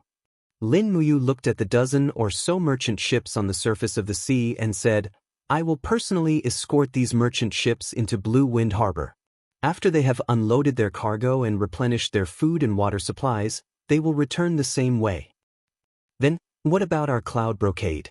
Gao Lian couldn't help but ask. Lin Muyu smiled. "We naturally have cloud brocade, but it's very expensive, so we can only give you half a ship's worth of cloud brocade and silk." What? Gao Lian was a little angry. "Is cloud brocade more expensive than gold and silver? We have more than a dozen ships with very deep drafts, which are genuine platinum and silver." "Gao Lian." Han Shu suddenly scolded, "Don't be rude to His Highness. Since His Highness said so, he must have good intentions. Half a ship's worth of cloud brocade is fine." "But..." Gao Lian wanted to say something but hesitated. He was stopped by Han Shu's fierce gaze. "Then we won't see you off," Lin Muyu said respectfully. "Goodbye." Han Shu cupped his fists and urged the dragon to fly back. A few minutes later, the dragon had already flown far away. Gao Lian's face was pale as he said, "Vice Captain, we've lost these gold and silver ships just like that. How are we going to explain this to His Majesty when we return? In order to raise this amount of gold and silver, the provincial treasury has been emptied." "Cut the crap." Han Shu said coldly, "Is money more important or your life more important? I don't need to remind you about such a simple matter, right? Just now, Lin Muyu and Feng Jixing could have killed us at any time, but they didn't. Don't you know when to stop? But Gao Lian's expression was one of unwillingness as he said, but if we lose this gold and silver, how will we explain it to His Majesty and the Marshal? Just say that there was a sudden storm on the sea and all the merchant ships were destroyed. But once the merchants who unloaded the goods return to their countries, this matter will definitely be exposed. Don't worry, they'll never be able to return to the Blackstone Empire. Han Shu's eyes flickered with a sharp glint. Order the 3rd Dragon Rider Squad to wait on the islands along the way. Once these merchant ships return, kill them all without leaving a single one. All the merchant ships must sink forever in the sea. Yes, sir. Gao Lian's expression flickered with fear and reverence. In the afternoon, the fleet stealthily entered the port and was quickly received by a group of imperial soldiers. The soldiers of the Longdan army camp personally moved the goods. Watching the chests of platinum and silver being unloaded from the ships, Lin Muyu sat down on the dock, feeling very smug. She took a bottle of wine from an attendant and took a full gulp. A rich alcoholic fragrance immediately filled her mouth. The snowflower brew was as refreshing and sweet as ever. When did you learn to drink? Feng Jixing sat down beside Lin Muyu and asked for the wine. Lin Muyu gave him the bottle and said, "Drinking can keep out the cold and strengthen your courage." Ha! Feng Jixing drank a mouthful of wine and said, "The great princess you actually wants to use wine to strengthen her courage? What a joke! I'll be the first to not believe it." Otherwise, Lin Muyu gazed into the distance and said, "A single vice commander of the Blackstone Empire's Dragon Rider Squad is enough to make the 3 of us feel like we can't handle it. Once their army arrives, I'm afraid we'll have to use wine to strengthen our courage and fight bravely." Feng Jixing nodded in tacit agreement with Lin Muyu's words. He thought for a moment and said, What do you think our chances of victory are?" 30%, Lin Muyu muttered. "If the magic crystal cannons can cause large-scale destruction, maybe 40%. However, this is based on the premise that the 3 empires of the celestial pole continent are at war with each other. Otherwise, fame and fortune will leave us like fleeting clouds." Feng Jixing said, "The eastern capital can be considered settled.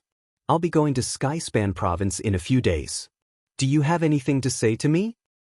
"Yes, you must take care." "That's nonsense." "Ha!" At this moment, Tang Xiaoxi landed lightly on the ground and fished out a light golden gourd from her spatial pouch. She handed it to Lin Muyu and said, "Here, this is a gift from Sister Chu Yao." "A gift?" Lin Muyu shook the gourd. There was liquid inside, and after she pulled out the stopper, a strong aroma of wine wafted over. This was flowery wine, which had been brewed for at least 100 years. Tang Xiaoxi explained with a smile, "This kind of gourd is only grown in the entire Lanyan city by the Department of Spiritual Medicine. It's called glass gourd and won't wither even in winter. It matures once every 50 years. The surface of the gourd is as hard as iron and can resist flames and sabers. It's an excellent raw material for wine gourd and was originally used to hold medicinal wine. Sister Chu Yao knows that you like the taste of flowery wine, so she packed some and asked me to give it to you." Sister Chu Yao is so considerate. Lin Muyu sighed in admiration and tied the gourd to her waist, but she laughed at herself inwardly. Fortunately, she wasn't very used to fighting with the pear blossom spear. Otherwise, she would be like a reincarnated Lin Chong if she used the gourd on the pear blossom spear. Feng Jixing looked into the distance and said, "I really don't understand what the Blackstone Empire is planning. They're just testing us." Lin Muyu said, "It's just like fighting a snake. We have to test the waters time and time again before finally delivering the fatal blow. I think this time, Han Shu has figured out our strength and will soon launch an attack." Feng Jixing's eyes turned cold. What would have happened if we had been defeated? Lin Muyu smiled. "Han Shu will kill us and take our heads to claim credit. In 3 days at most, all the warships of the Blackstone Empire that are docked on the coast will rush here. Now that the east wind is blowing, their warships will arrive very soon." Feng Jixing clicked his tongue and stood up abruptly. "Brother Feng, where are you going?" "I'm mobilizing the troops of a few counties." I think a full-scale war will break out in half a month. As she spoke, Feng Jixing had already walked away. Lin Muyu untied the gourd and tied it back after drinking a mouthful of liquor. She also stood up and said, "Xiao Shi, let's go back to Winterfrost City."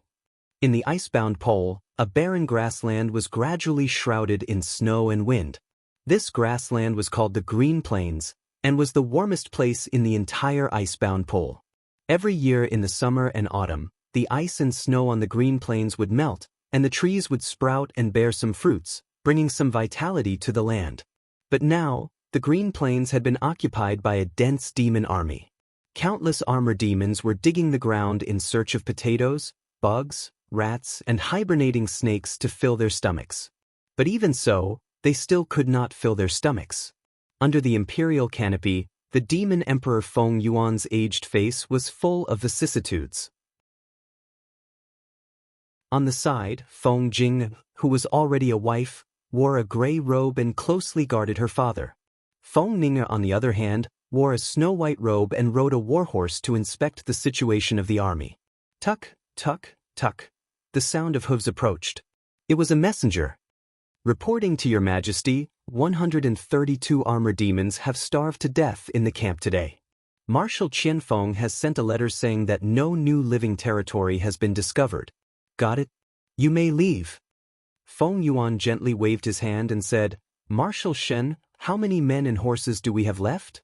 Shen Baichuan respectfully said, "Reporting to your majesty, there are 30,000 armor demons and 40,000 Zhongnan iron cavalry left. Most of the Zhongnan iron cavalry have followed Marshal Qianfeng to find new territory. We only have 30,000 armor demons here." "Yes, got it." Feng Yuan lightly held his cane and said, "What a good Wei Chou. He forced us so badly. As long as Marshal Qianfeng finds a new territory, we will definitely make a comeback and make them pay with blood." Feng Ning moved her red lips and wanted to say something but stopped. "Ning, what's wrong?" Feng Yuan glanced at her. "Father, Ning thinks that the most important thing is to find a suitable place to live. Revenge is only secondary. We can't overturn the entire god race for revenge." "Yes, father knows what you mean. I know." Feng Yuan closed his eyes. He needed to rest. However, the moment Feng Yuan closed his eyes, a tyrannical aura appeared in the sea of snow in front of him. His body trembled. "What's wrong, your majesty?" Shen Baichuan asked. "A strong enemy has arrived in the north. Prepare for battle." "Yes." The armor demons raised their weapons and shields. Pairs of bloody eyes stared at the snow in the north. There, groups of giant beasts with scorching auras were descending. Roar, roar, roar. Following the roars and the flapping of giant wings, black figures emerged from the curtain of snow one after another. They were actually dragon riders. Their entire bodies were wrapped in leather robes and armor, but strands of cold light seeped out from within their helmets. Their ice-cold dragon spears were pointed straight at the demon camp. Below the dragon riders was a group of beast cavalry shrouded in the heat of dragon flames. The mounts looked like fierce tigers, but they weren't. The cold swords were ready to be fired. "They are..." Feng Yuan gritted his teeth and said with a trembling body, "Could it be that the heavens want to destroy our god race?" As the war drums sounded, the armor demons rushed toward their opponents in a dense mass. In the sky, the giant dragons flapped their giant wings and opened their mouths to spit dragon flames on the ground. The crowd of armor demons turned into a sea of fire. The power of the god-state warriors crisscrossed in the sky. The cold wind and snow intertwined, playing a sad song of destruction. The demon race was finished.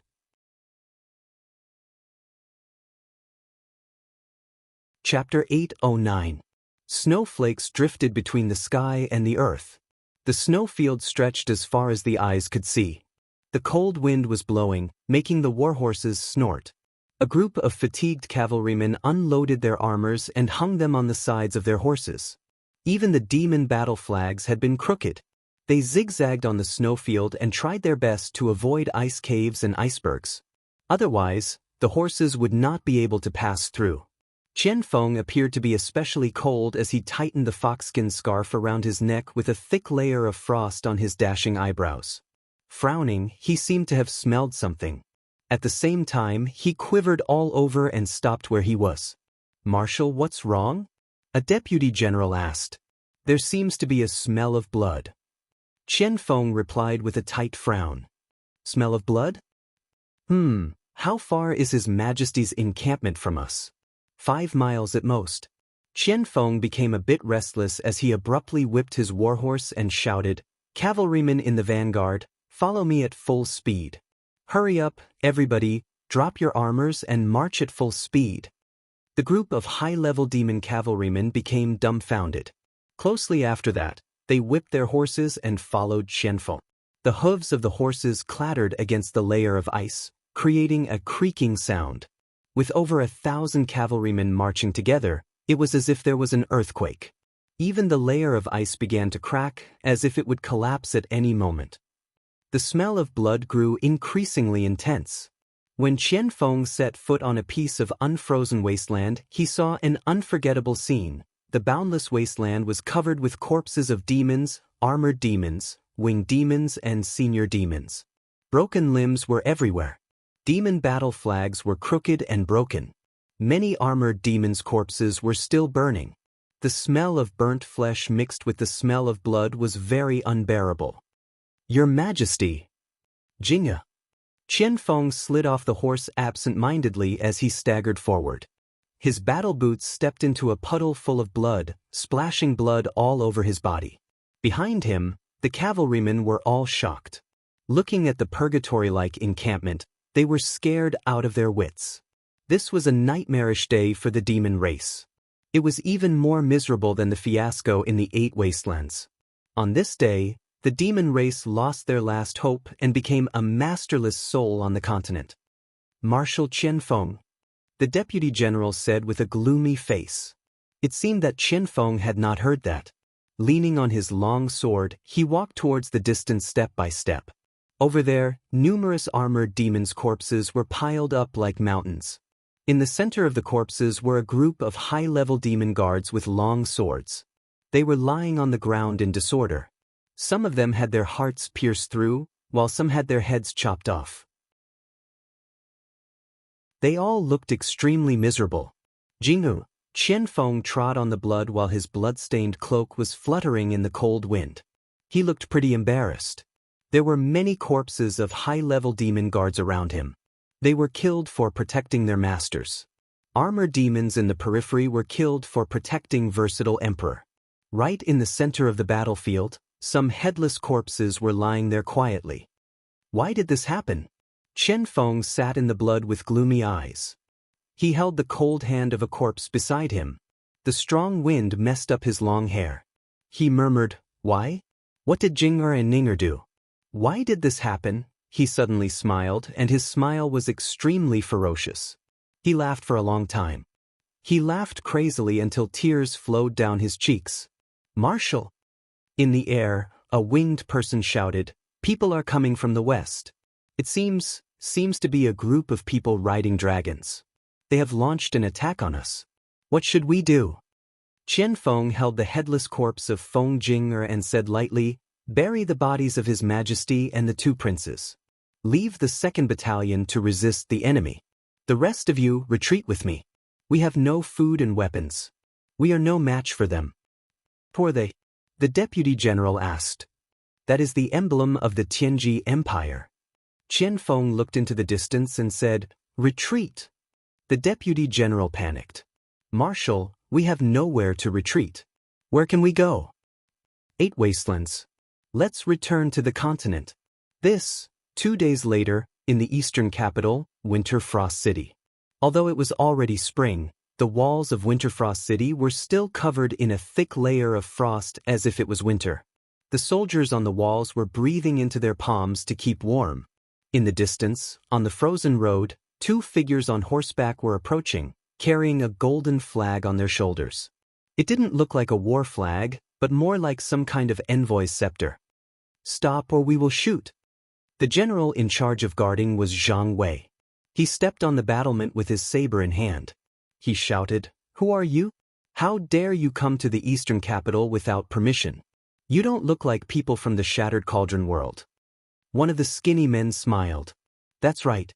We are envoys sent by Lord Feng Lan, commander of the Tianji Empire's Longji Corps. We are here to give gifts to His Highness King Qin. People from the Longji Corps? Zhang Wei raised his eyebrows. Isn't the Longji Corps eating meat and drinking wine in the Tianji Empire? What are you doing in the Shattered Cauldron world? Take them down. The small door opened. Dozens of imperial soldiers rushed out and easily took down the two envoys. General Zhang Wei. One of the imperial soldiers said respectfully. We found a few brocade boxes on their horses. Would you like to take a look? Open them. Yes.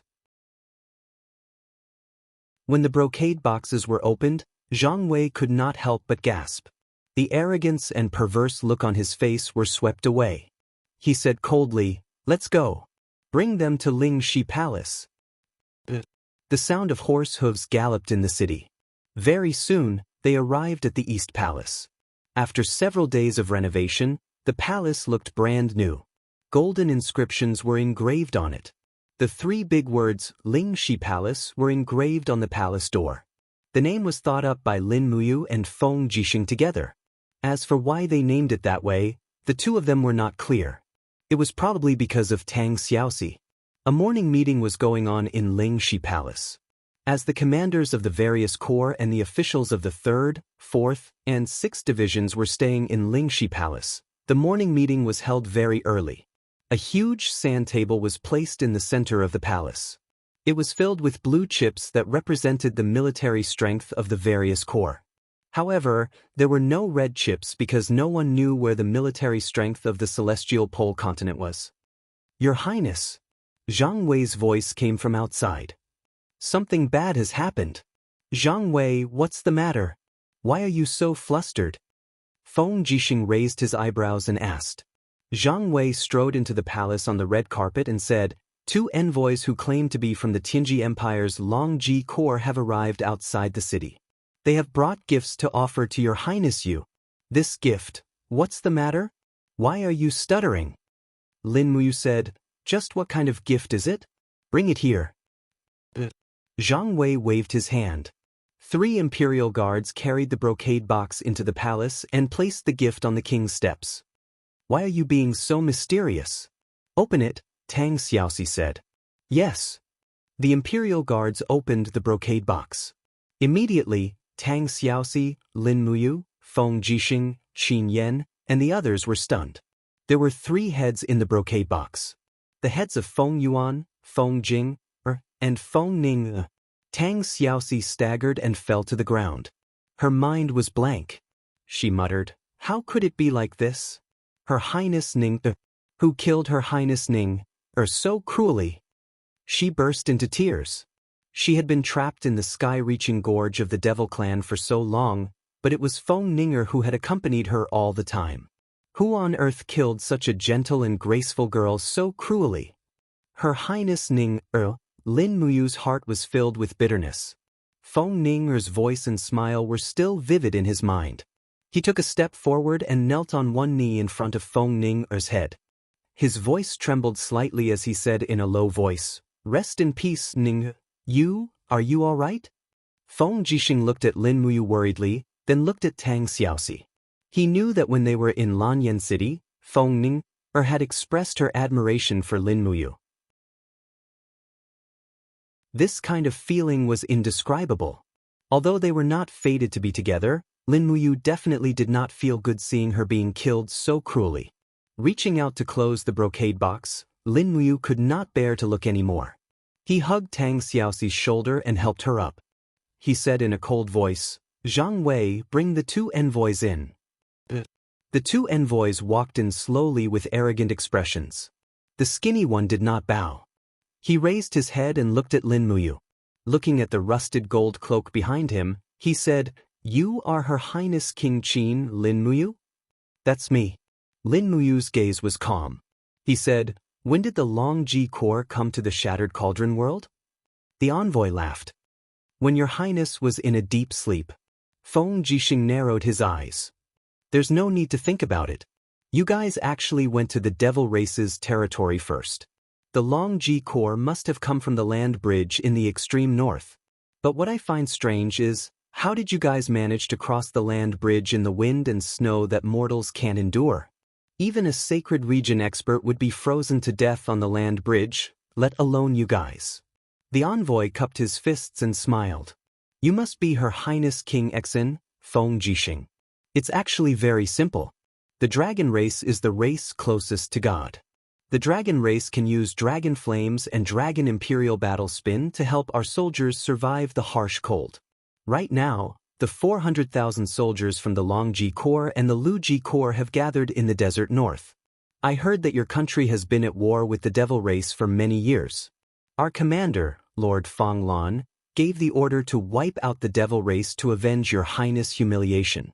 I've received orders to send the heads of the devil race's king and the 2 princesses as gifts.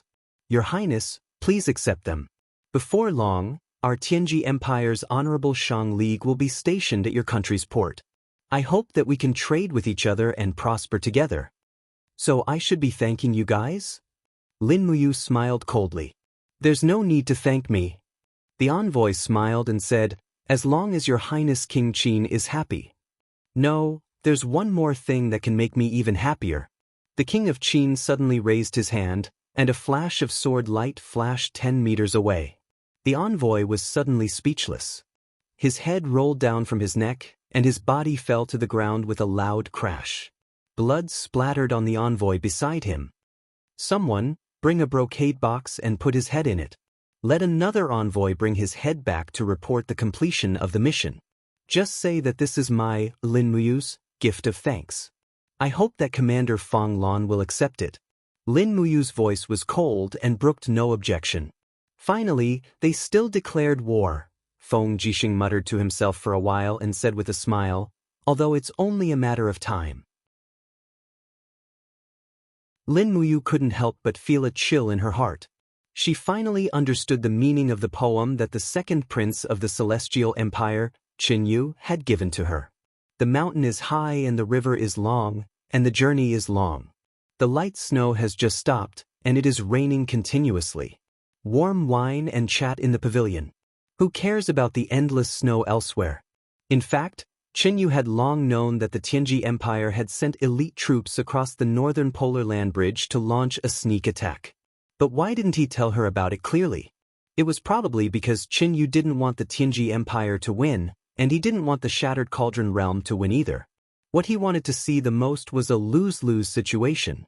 When she thought of this, she felt an indescribable chill in her heart.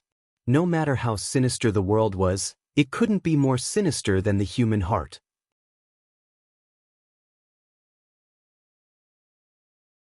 Chapter 8:10. Thank you, Your Highness, for sparing our lives. Another envoy trembled as he held the brocade box containing his comrade's head. He retreated and ran away as if he was afraid that Lin Muyu would suddenly change her mind and order him to be killed. Fang Lin of the Longji Corps only wanted to use the head of the demon race's leader to demonstrate his power, but he didn't expect that Lin Muyu wouldn't be threatened at all. The entire Lingxi palace was silent. No one spoke, only the sound of the guards dragging the corpses away could be heard. Lin Muyu placed her hand on Tang Xiaoxi's shoulder and ordered, "Men, bring the corpses of Feng Yuan, Feng Jing, and Feng Ning down and bury them outside the city. Follow the etiquette of an emperor and bury them together with the dukes and nobles of Winterfrost City in the royal mausoleum." "Yes, Your Highness." The officials were silent. Only one person raised his head. It was Xing Yifan. He said respectfully, "Your Highness' actions just now were inappropriate. We shouldn't have killed the envoy of the Longji Corps. I'm afraid that the Longji Corps will soon march south." "I know." Lin Muyu nodded. Duke Fan's teachings are correct. But I really couldn't hold back just now, so I killed that despicable and arrogant person. Now that I've made a huge mistake, I can only take one step at a time. "What does Your Highness plan to do?" Xiang Yu asked. "Our deployment has been broken."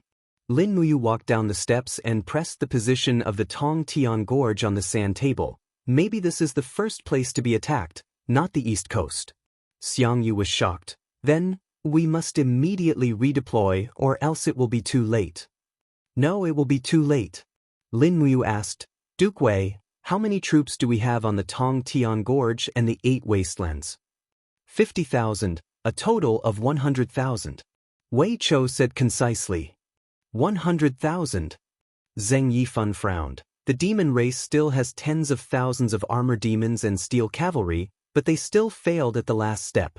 I'm afraid that the 100,000 soldiers of the Empire may not be able to stop the 400,000 soldiers of the Tianji Empire, right? That's true, Lin Muyu said. The Steel Blade Army is willing to head to the 8 wastelands to defend against the enemy. Luo Exen cupped his fists and said, No need. But just now, the envoy also said that there are 400,000 soldiers of the Tianji Empire. What he said might not be true. Lin Muyu took a deep breath and said, I've been to the icebound pole once, and it's indeed very cold. Mortals can't withstand that kind of temperature at all. The continental bridge is actually the continental shelf that connects the 2 continents. Although it's flat ground, the temperature is too low, and there's no food there. There are glaciers everywhere, and chariots can't pass through at all. Let me ask you, how could the 400,000 troops of the Tianji Empire cross the continental bridge? The Tianji dragon riders only have around 210 people, and they still need to leave some dragon knights behind to guard the border. That's why there are no more than 100 dragon knights here. 100 dragon knights are not enough to provide protection for an army of 400,000. He frowned and said, According to my estimation, the Longji army will at most have 20 to 30,000 people. It is impossible to have more, but there might be more than 100 dragon knights. It is more troublesome. Zhen Yifan said, Then how are we going to defend now? Will they attack the Empire's garrison in 8 wastelands? They will, and they definitely will. But the main force of the Tianji Empire will definitely come from the sea, this is certain. Lin Muyu stretched her arms and said, This is just my personal guess. If anyone has any opinions, you can say it. Xiangyu said, The most important thing now is to inform the Empire's garrison in 8 wastelands to strengthen their defenses, to prevent the Longji army from sneaking an attack. Lin Muyu nodded. Wei Chou, send someone to send 10 letters immediately, just in case there are any mistakes along the way. Other than that, Lin Muyu muttered, Pick 10,000 elite cavalry from the Longdan army camp, bring magic crystal crossbows, and set off as fast as possible to reinforce 8 wastelands. I will go personally. Zhen Yifan was stunned. Your Highness, you are the commander-in-chief of the 3 armies, you can't go personally. It's all right, Master Fan.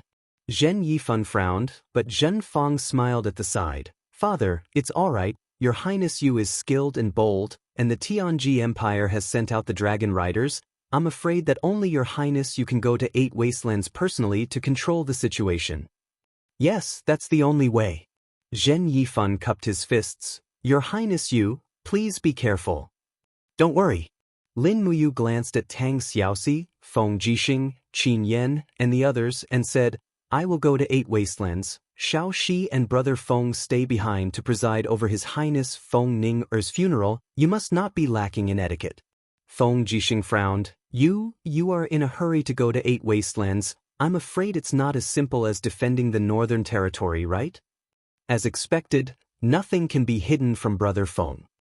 Lin Muyu lowered her voice and said, There are 3 people in the demon race that we are most afraid of, Feng Yuan, the Saint Master, and Qian Feng, but they only sent us Feng Yuan's head. What does this mean? Feng Jixing's body trembled. It means that Qian Feng is still alive? That's right. If Qian Feng is still alive, then I must go to the north. Mu, what do you want to do? Tang Xiaoxi asked worriedly. Fight for all possible friends. You want to rope in Qian Feng? That's right. Qian Feng is a great general talent. The Tianji Empire destroyed his country. This is a great opportunity for us to fight for Qian Feng. If Qian Feng is willing to pledge loyalty to the Qin Empire, then it's like adding wings to a tiger. You're right. Tang Xiaoxi said, Then I'll go with you, at least we can look after each other. Anyway, the eastern capital doesn't need me. You, Lin Muyu, had no choice but to nod. But when we arrive at 8 Wastelands, you have to listen to everything I say. I know. Tang Xiaoxi showed a trace of a smile. After the morning meeting ended, the officials dispersed. Everyone was anxious, and many officials were whispering. When the 2 envoys from the Tianji Empire arrived in the morning, it was tantamount to the 2 countries tearing off all pretenses, and an all-out war was about to break out. The rare few years of peace in the empire had passed, and in the blink of an eye, an unprecedented storm was about to come. Outside the city, the sound of horse hooves could be heard. 10,000 elite cavalrymen of the valiant Dragon Legion went into battle with light gear. They took off their armors, and only carried swords and magic crystal crossbows. They even only brought a day's worth of dry rations. Along the way, they passed through the provinces of the empire, so it was not a problem to replenish their rations. Lin Muyu took off the Wangju cloak and changed into a white imperial robe armor, looking as handsome as before. Riding Snowwalker, she accompanied Tang Xiaoxi and left the eastern capital with the cavalry. Wei Chou and Bai Yin followed closely behind. On the city wall, Sidu Sen and Sidu Shui watched as the crowd left.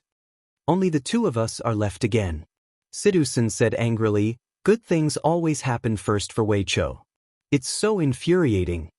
Situ Shui giggled, it's not necessarily a good thing to go against the dragon riders. Don't you think so, Ouyang Yan? Ouyang Yan, on the other hand, looked into the distance absent-mindedly. After a long time, she murmured, Tang Xiaoxi's crimson brocade dress is so beautiful. Sidu Shui, woo, the flames in the illusion soared into the sky, burning every inch of the girl's skin and soul. She curled up in a corner and wailed in a low voice, enduring the pain that ordinary people could not bear. This was the 3rd day since Xin entered the Lost Paradise, and it was also the last day.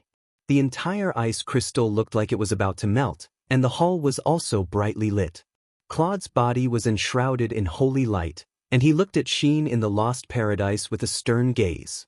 A cast immortal godhead slowly flew out of his will see and floated in the air, emitting divine power as it poured the soul-forging profound energy into the Lost Paradise. As the ruler of a region, the supreme god of the Western divine realm, Claude had always been ashamed of the grade of his godhead.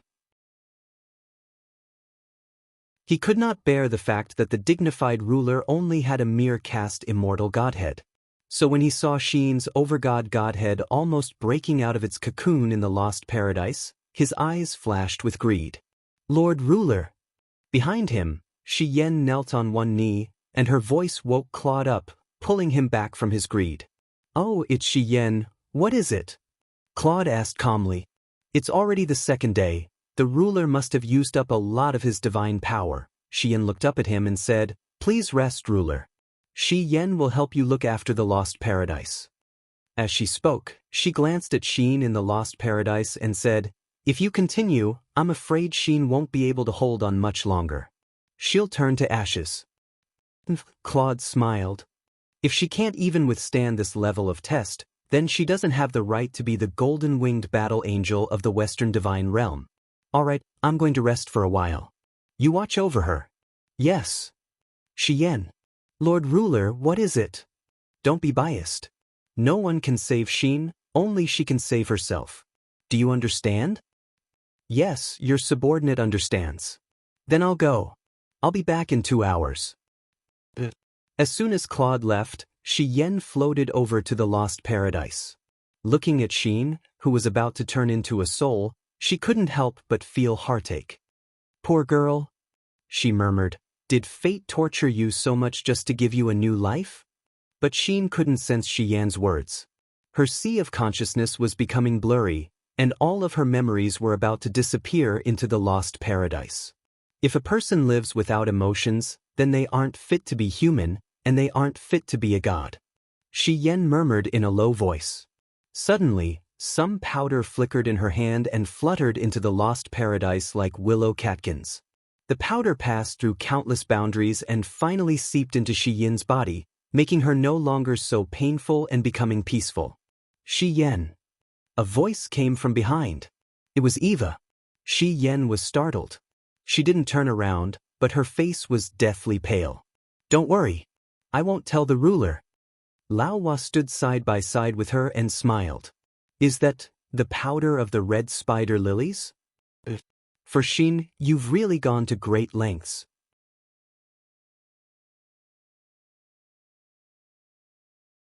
Chapter 8:11. The fire grew fiercer and fiercer, and the entire lost paradise had become a sea of crimson flames. Xin's body had disappeared, and only a few rays of light could be seen floating above the lost paradise. That was the power of her soul.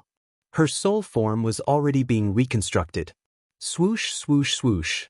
Outside the hall, radiant angels, strength angels, and energy angels spread their wings and landed. They could feel that Claude's aura was becoming chaotic and violent, so they released their divine power and slowly gathered it into Claude's body. Claude immediately calmed down, and his aura became calm. The crystal in his palms slowly trembled, and the edge of the lost paradise was showing signs of cracking. However, he did not stop, continuing the final process of forging his soul. Shi Yan stood behind Claude, not saying a word, her beautiful face full of worry. Outside, the night was deep, and the moon was getting higher and higher. It was almost midnight. However, what made Shi Yan's heart ache was that the lost paradise had also calmed down, and Xin, who had entered the lost paradise, was completely silent. She seemed to have stopped resisting. What's going on? She muttered. Eva gritted her teeth. She can't be unable to bear the power of the ruler and have turned into ashes, can she? The flames in the lost paradise burned fiercely, but they were extinguishing. The final process was finally over. Claude didn't say a word and looked at the lost paradise coldly. To his despair, he discovered that the lost paradise's spiritual power had been depleted. It was no longer a divine weapon and had been reduced to a mortal-grade ice crystal. Xin. In the distance, the other 9 participants were also waiting for Xin to break out of the cocoon. Terralyn looked worried. She could also feel that Xin's aura had almost completely disappeared. She's still trash in the end. She can't bear the hope of the divine realm at all, Dora sneered. Terralyn glanced at Dora with hatred. She really did not want to accept this reality. Lake said in a low voice, "It can't be. It can't be. How could Xin die just like that? It can't be." At that moment, Claude let out a low growl. With a flip of his hand, he flipped the lost paradise upside down, causing it to fall to the center of the hall like a small mountain. Boom! Flames soared into the sky, filling the entire lost paradise with flames. However, under the control of the sovereign's power, the flames were quickly extinguished. Amidst the thick smoke, it was a mess. The lost paradise was filled with burn marks. Xingyi. Terralyn was stunned. She's not dead. Shi Yan's eyes lit up, and she couldn't help but cry out in surprise. The dignified blazing angel was so agitated that Li Fei, Kulun, the other instructors, and the group of radiant angel were somewhat dumbfounded. After all, Shi Yan was a famous ice beauty in the Western divine realm. She didn't show her emotions on her face, but now, it was clear that the layer of frost on her face was gradually fading away. Amidst the ashes of the lost paradise, the young girl sat there like a jade statue hugging her knees. Her face was almost completely buried in her arms, making it impossible for anyone to see her clearly. Shi Yin's clothes had been completely burned away, her fair and flawless body was hidden in the ashes, giving off a sense of beauty as if she had just survived a calamity. Shi Yan was already prepared. She flew over and wrapped a white cloak around Xin's body. She said softly, "Xin, are you all right?" Xin didn't speak, but her body was trembling slightly. She raised her head, and her exquisite face was as beautiful as if it had absorbed the spirit of heaven and earth. However, her eyes were closed, and the long eyelashes at the corner of her eyes were surrounded by a faint golden flame. She was trying hard to open her eyes, and her eyelashes were trembling slightly, as if she was in great pain and difficulty. "Something's wrong." Claude, whose whole body was shrouded in a dark light, narrowed his eyes and said, "Shi Yan, be careful." Shi Yan was startled. At this moment, Xin's eyes finally opened, and a golden flame seemed to devour everything from her eyes. The moment they met her eyes, the radiant angel, the energy angel, and the group of contestants felt as if they had fallen into an ice cave. What kind of eyes were those? People didn't want to see them, and even the gods had to retreat. Under Xian's eyes, people felt that there was nowhere to hide.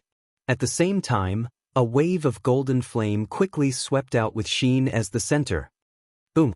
Xi Yan cried out in pain, and she used her arms to block her chest. 6 wings spread out behind her. She even had to enter her angel form to resist the impact of Xian's eyes. It was a kind of penetrating power that was a mixture of the law of light and the law of fire. It was very shocking. Xian, close your eyes. Claude suddenly opened his arms, and suddenly a wall of light appeared, enveloping the impact caused by Xian in the wall of light. There was an endless ping ping ping sound, and Claude's expression became slightly ugly. She closed her eyes, and the moment she closed her eyes, the soul-stirring force field disappeared. Everyone sighed, feeling as if they had just survived a disaster. How could this be? Xi Yan stood a few meters away from Xian in a daze, almost unable to recognize her. It's the blazing eyes, Eva said calmly. Claude nodded. Yes, the blazing eyes have reappeared in the heavenly realm. What's the blazing eyes? The person who asked was Li Fei, the vice dean of the training field. She had 96 grotto heavens, but she didn't even know about the legend of the blazing eyes. Claude waved his hand and said, "Don't ask. No one is allowed to spread the news about the blazing eyes, or they will be punished by the Western divine realm." Everyone bowed their heads. "Yes, master," Xi Yan murmured. "What now?" "According to the original plan, we'll carry out the banishment tomorrow." Claude's voice sounded like it came from an ice cave. He felt a chill in his heart. He had originally planned to use the Lost Paradise to train Xian's soul and refine her overgod personality. However, Claude didn't expect her to be so strong-willed. Not only did she endure the destructive flames of the Lost Paradise, but she also benefited from the disaster and awakened the blazing eyes. The blazing eyes were only a legend in the immortal realm. However, Claude knew that the last person who possessed the blazing eyes became the master of the heavenly realm. What would the Xian in front of him be? Fortunately, Claude was relieved that the soul training was a success. Xian was obedient to him. Even if she had the potential to become the master of the heavenly realm, she was still his dog.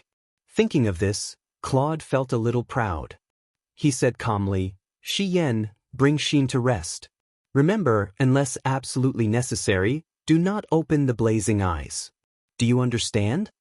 With Xi Yan's support, Xian bowed and said, "Yes, master." Claude looked at the crowd again and said, "All of you are dismissed. All participants will come to the hall tomorrow morning to accept the next mission. Daoist, stay here. I have arrangements." The crowd left the hall and turned into streaks of light, flying towards the various spirit mountains in the distance. Duo La was dressed in tight-fitting clothes. He stood quietly in the hall and said respectfully, "Master, I'm here."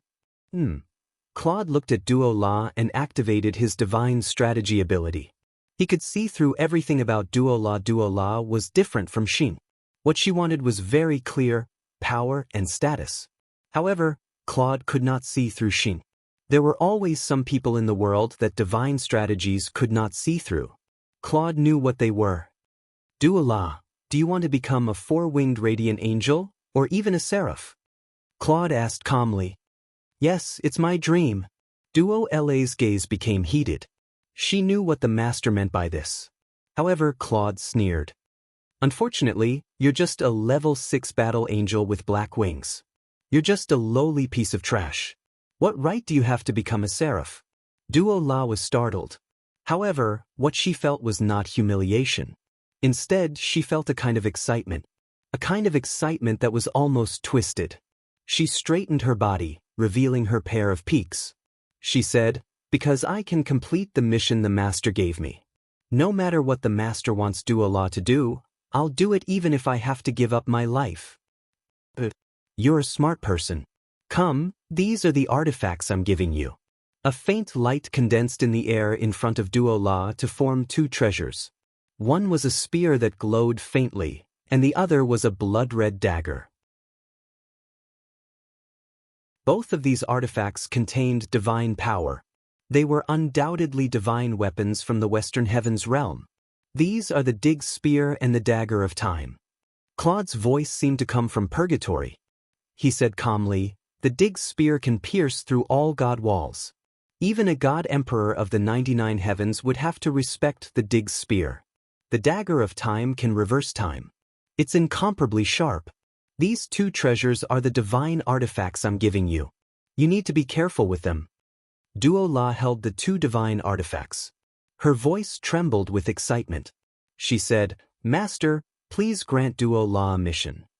"Heh, you're indeed very smart." Claude shrugged and said, "I'll send 10 of you to form a small team. Tomorrow, you'll be expelled from the divine realm and become wandering gods of the lower realm. You'll complete the mission I'm giving you. In the process of completing the mission, if Xian does anything disloyal to the Western divine realm, you're free to judge. But remember, don't let her open her eyes. If Xian uses the eyes of blazing dawn against you, you'll have to use the Dagger of Time to deal with it. Remember, if you want to kill Xian, you'll have to use the Dagger of Time to blind her eyes of blazing dawn. Otherwise, you'll never succeed. Use the Dig Spear and the Dagger of Time well. I wish you success." "Yes. But you must also remember that Xian is the hope of the Western divine realm. If she remains loyal to me, you mustn't harm her. Otherwise, I won't let you off." Duo La couldn't help but feel a chill in her heart. She knelt down respectfully and said, "Duo La will remember the master's teachings. Don't worry, Duo La will definitely complete the mission." Claude smiled faintly. "You and Xian are both candidates for the Blazing Angels. However, you still need more training. At the very least, it'll take 100 years. At the very most, it'll take 10,000 years. Go and have a good rest. Tomorrow will be the day you'll be the center of attention." "Yes." Putting the Dagger of Time into the leather pouch at her waist, Duo La carried the dazzling spear and leaped out of the shrine. Like a meteor, she fell towards the training field. Only Claude was left in the empty shrine. His eyes suddenly became a little dazed. He looked at the stars in the sky and murmured, "Eyes of blazing dawn, eyes of blazing dawn. Is this my fate?"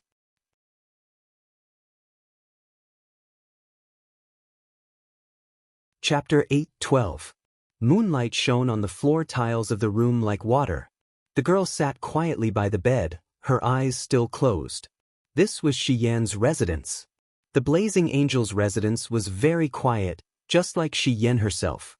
Shi Yan sat by the round table in the room, holding the stellar sword. Her fingertips brushed across the blade, constantly sharpening it, causing sparks to fly. She was actually sharpening the sword for Xian. The room was silent, only the sound of sharpening the sword could be heard. "How do you feel?" After a long time, Shi Yan suddenly asked. "Lady Shi Yan, what kind of feeling are you asking about?" Xian respectfully asked. But her respect made Shi Yan feel a little unfamiliar. She frowned and said, "The feeling after obtaining the eyes of blazing light." "I don't know." Xian shook her head and said, "This is a divine gift, but I can't use it well. The eyes of blazing light is very destructive. It's better not to use it if possible." Shi Yan smiled meaningfully and said, "Xian, do you still remember who you are?" "I remember. I am a level 7 golden-winged angel of the Western divine realm, one of the gods under ruler Claude."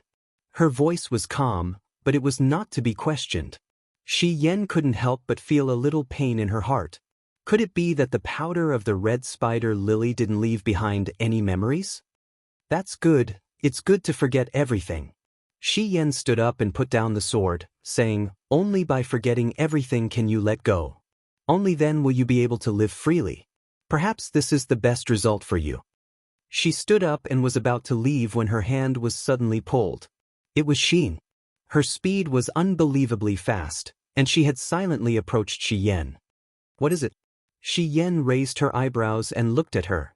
"Thank you," Xian said with her eyes closed. "Thank you, Sister Hyan, but I can't say too much." Shi Yan was overjoyed, but she suppressed her joy and nodded, "Yes. Be yourself. I will send you off tomorrow." In the future, I will always bless you, Qinin. Qinin? Xin was startled. Why did you call me that? You'll naturally understand in the future. I'm leaving now. Tomorrow morning, someone will come to pick you up and bring you to the shrine. All right. Xin did not speak again, and neither did Shi Yan. They both knew that it was best for each other to remain silent. As Shi Yan slowly flew towards another shrine in the spirited mountain, Xin could not see her off and could only sense her direction with her spiritual sense.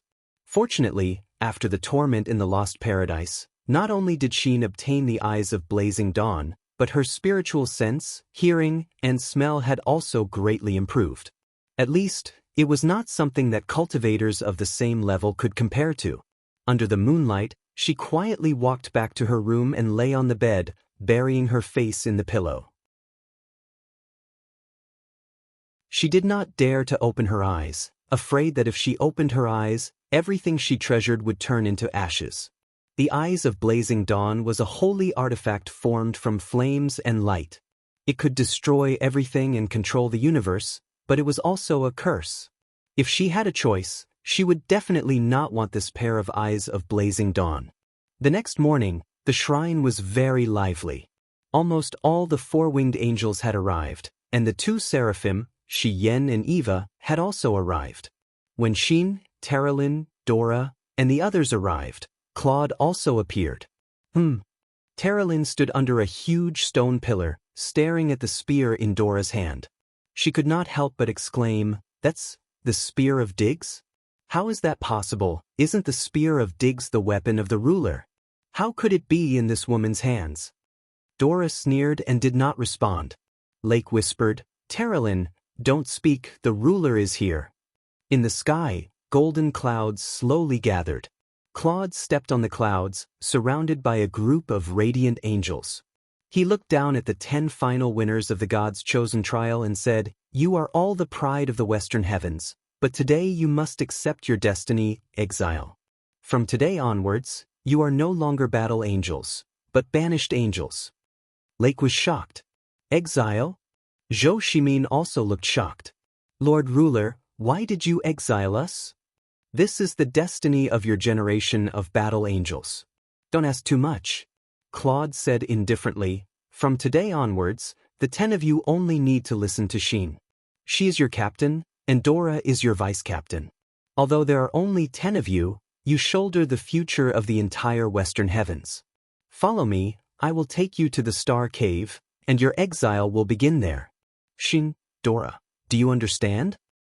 The two girls bowed respectfully. Claude, however, spread his arms wide. Suddenly, a powerful wave of telekinesis enveloped them and penetrated Xin and Dora's mental defenses. Immediately, the two of them felt as if they were under his control. A powerful wave of will was forcibly injected into their minds, as if it was an order that they couldn't defy. Within 3 years, Xin panted heavily, her face pale. Dora continued her words and said softly, "Help the celestial pole continent, destroy the shattered cauldron realm, and seize the sovereign's godhead. All right, don't speak. The 10 of you, follow me." With his hands behind his back, Claude proudly flew towards a spirit mountain in the distance. The Star Cave was a pitch-black and deep pit that led directly to a plain outside of the god realm.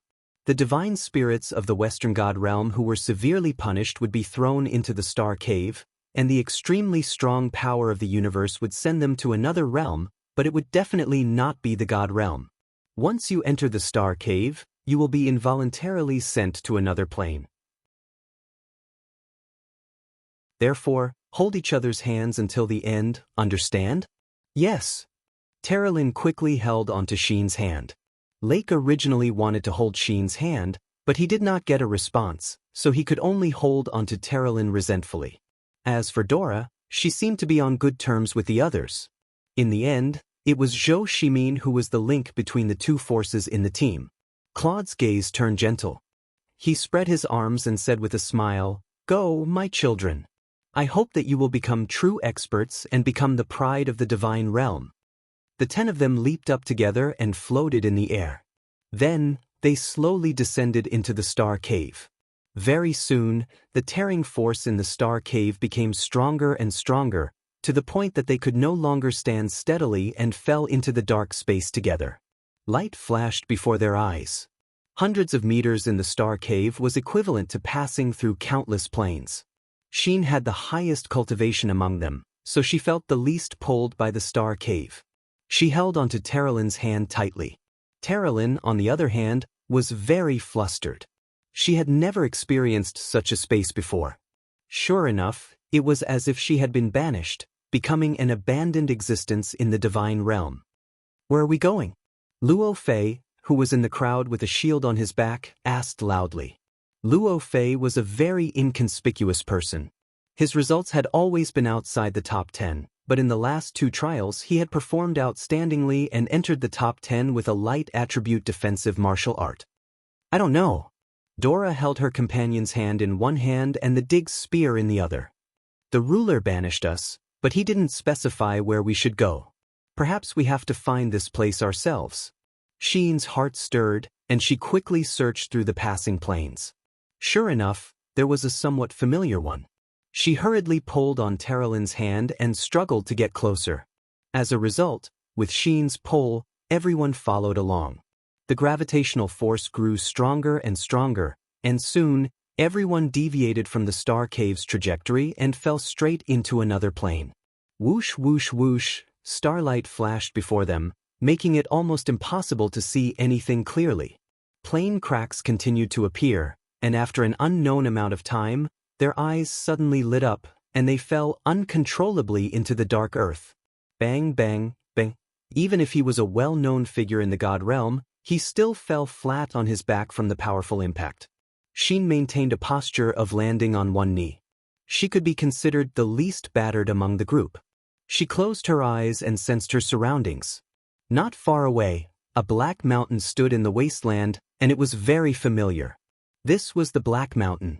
This was the land of exile. Xian was overjoyed. As expected, she found it. "Where is this?"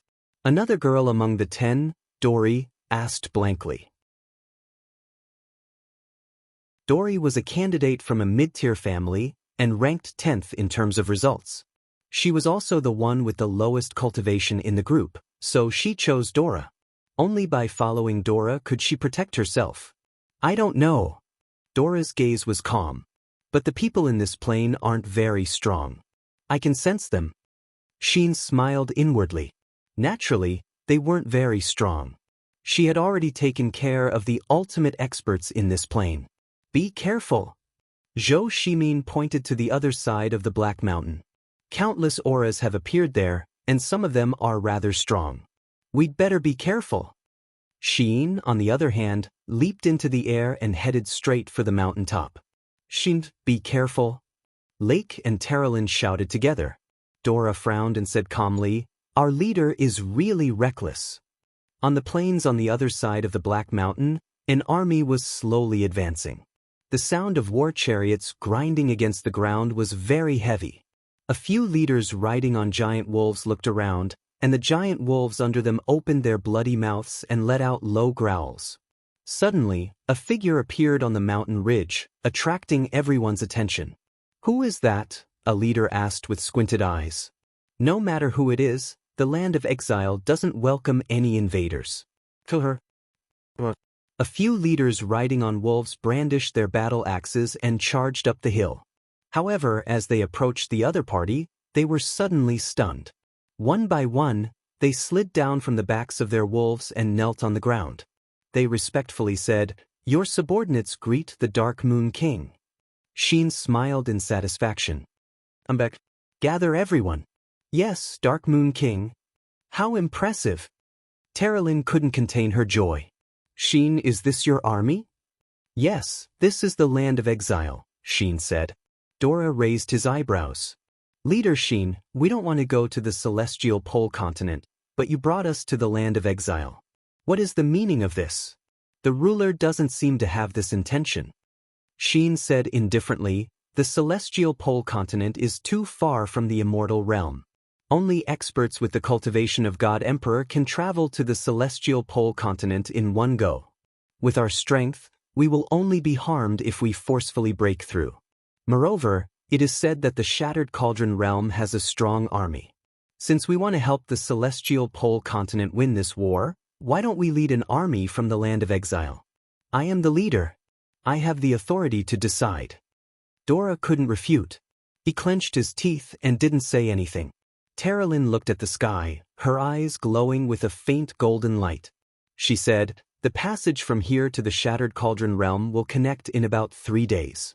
We need to wait for the Wheel of Time to rotate, so we still have 3 days."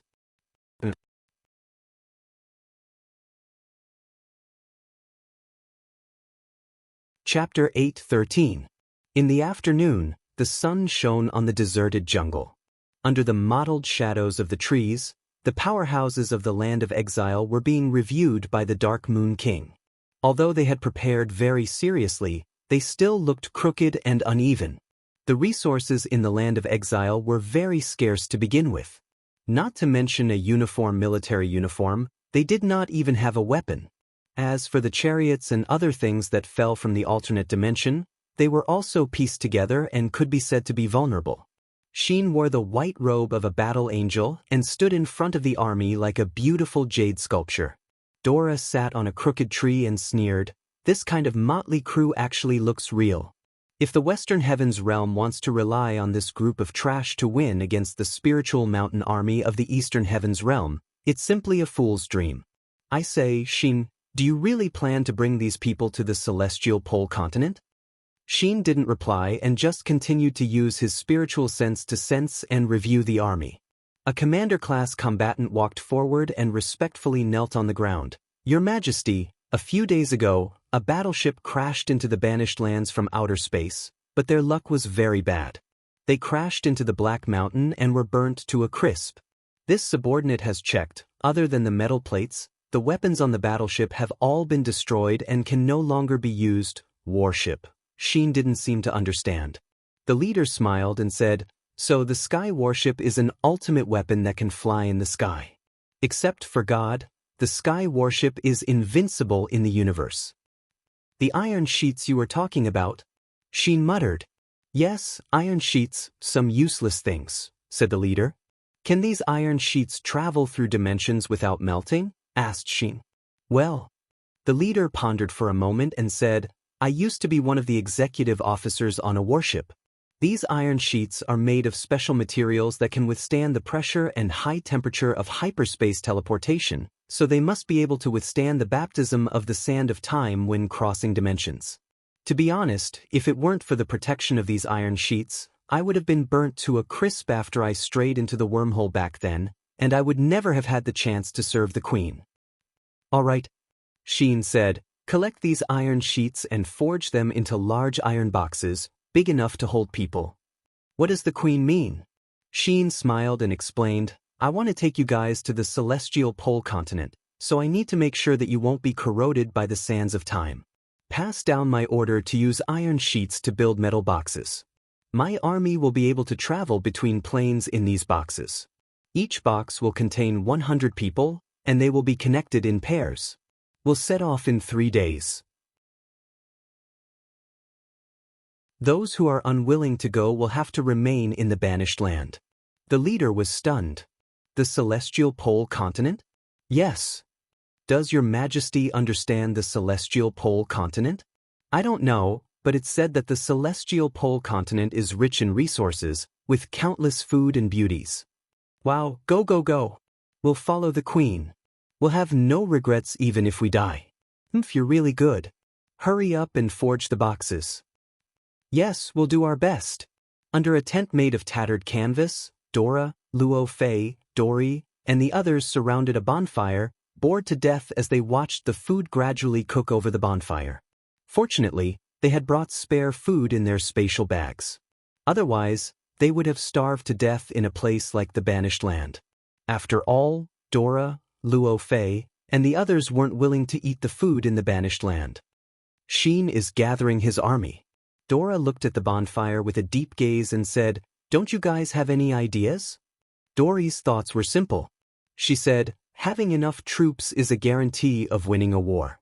Isn't what Xian is doing wrong? Besides, Completing the mission and returning to the heavenly realm will be the credit of all of us. You're really simple-minded. Dora glanced at her and said, once Xin holds power, can you guarantee that Xin won't try to kill us? After all, if someone dies in the celestial pole continent, even the Lord Ruler might not be able to detect it. Dory was stunned. Another young man who was cutting meat with a dagger raised his head and said with a smile, let's not talk about these mobs from the banished lands. In fact, as long as Brother Luo Fei says the word, we can have as many troops as we want. Da Vinci, what do you mean by that? Dora squinted his eyes and smiled. Very simple. Luo Fei is the young master of the Nia family, and the head of the Nia family is a friend of the celestial pole continent's Tianji Empire's emperor, Baiming Yuan. In other words, if Baiming Yuan sees young Master Luo Fei, he'll probably have to call you his nephew. Is that so? Dora smiled sweetly and looked at Luo Fei.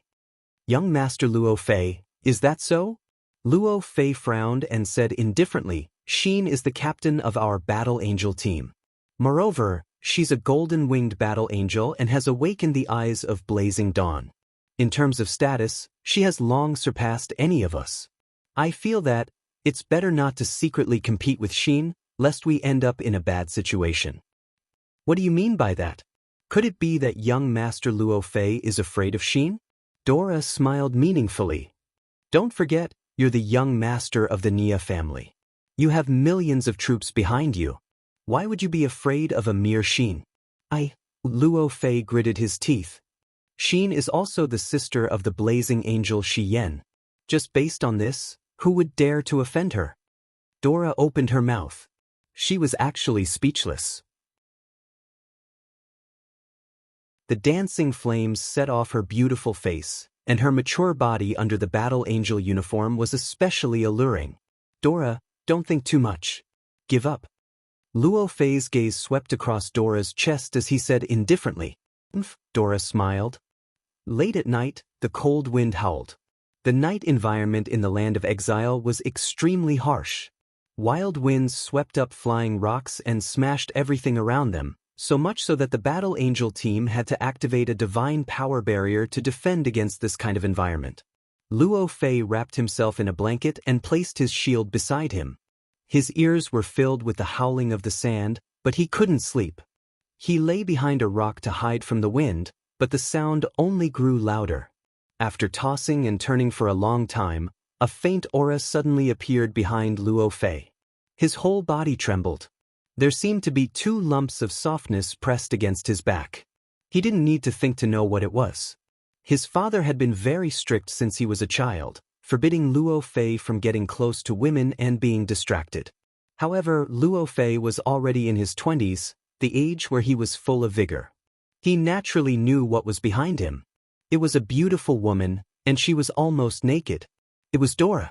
She was the only one in the entire battle angel team who was so bold and unrestrained. Luo Fei trembled all over and could hardly speak. Fortunately, Dora didn't speak either. She just rubbed her full chest, and at the same time, one of her arms groped Luo Fei's chest. His ears were full of warm breaths. To have such a beauty as his companion in this barren land, Luo Fei couldn't help but be confused. He maintained the last of his calmness and looked into the distance. Terralyn, Lake, and the others were all wrapped in blankets and asleep. Xin was sitting there leaning against the stone wall with her eyes closed. It was unknown if she was already asleep. Dora leaned close to his ear and asked softly, "Are you coming?" Luo Fei's heart was in a mess. He stretched out his fragrant tongue, and suddenly a warm feeling came, making Luo Fei feel as if he had fallen into an abyss full of flames, sinking deeper and deeper, unable to extricate himself. Under the flickering flames, the 2 bodies rolled together, releasing the passion and desire belonging to God. At this time, in the 8 wastelands, a lonely city stood in the wind and snow. Zhongnan City, which originally belonged to the demon race, had become one of the territories of the empire. Looking from afar, the Zhongnan City in the wind and snow was shining with a ray of light. It was the light of the soldiers who were responsible for guarding the city wall holding torches. Since receiving the news of Long Ji Corps' attack, the entire Zhongnan city had entered a state of high alert. In the city, candlelight swayed in the marshal's residence. The huge map was filled with small words. The 8-wasteland plain was vast. It was as big as half of the Zhongnan province. There were dozens of cities belonging to the Zhongnan family scattered here and there, and the Zhongnan city was only the largest city among them. Lin Muyu pressed her hand on the ground and slowly walked to the table. Tang Xiaoxi held up a candle to illuminate for him. At the side, Wei Chou, Bai Yin and the others had an anxious look on their faces. Finally, after a few minutes, Wei Chou could not bear it anymore and asked, "Since we have already received the news of Qianfeng's troops, we should take advantage of the situation and attack. Your Highness, what are you waiting for? If we waste any more time, I am afraid that Qianfeng and his remaining Zhongnan Iron Cavalry will be completely annihilated." "I know, don't be anxious." Lin Muyu looked at the marked position of Longji Corps on the map and said, "Wei Chou, look at the terrain here. It is true that Qianfeng's army is trapped in the Wild Donkey Valley, but outside the Wild Donkey Valley is an even bigger valley, and it is a horseshoe-shaped valley. With the military strength of Longji Corps, I am afraid it will be easy for them to destroy Qianfeng's army, but they did not. Why is that? Could it be a trap set for us?" Wei Chou had been in the army for a long time, and naturally saw through it. "That's right." Lin Muyu pressed her palm on the table and said, "Fang Lan is waiting for us to rescue them. The road from Zhongnan City to the Wild Donkey Valley is very rugged.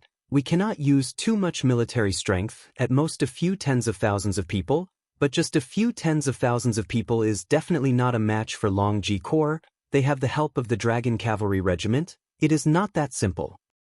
Then what do we do now? To save or not to save Qianfeng's troops?"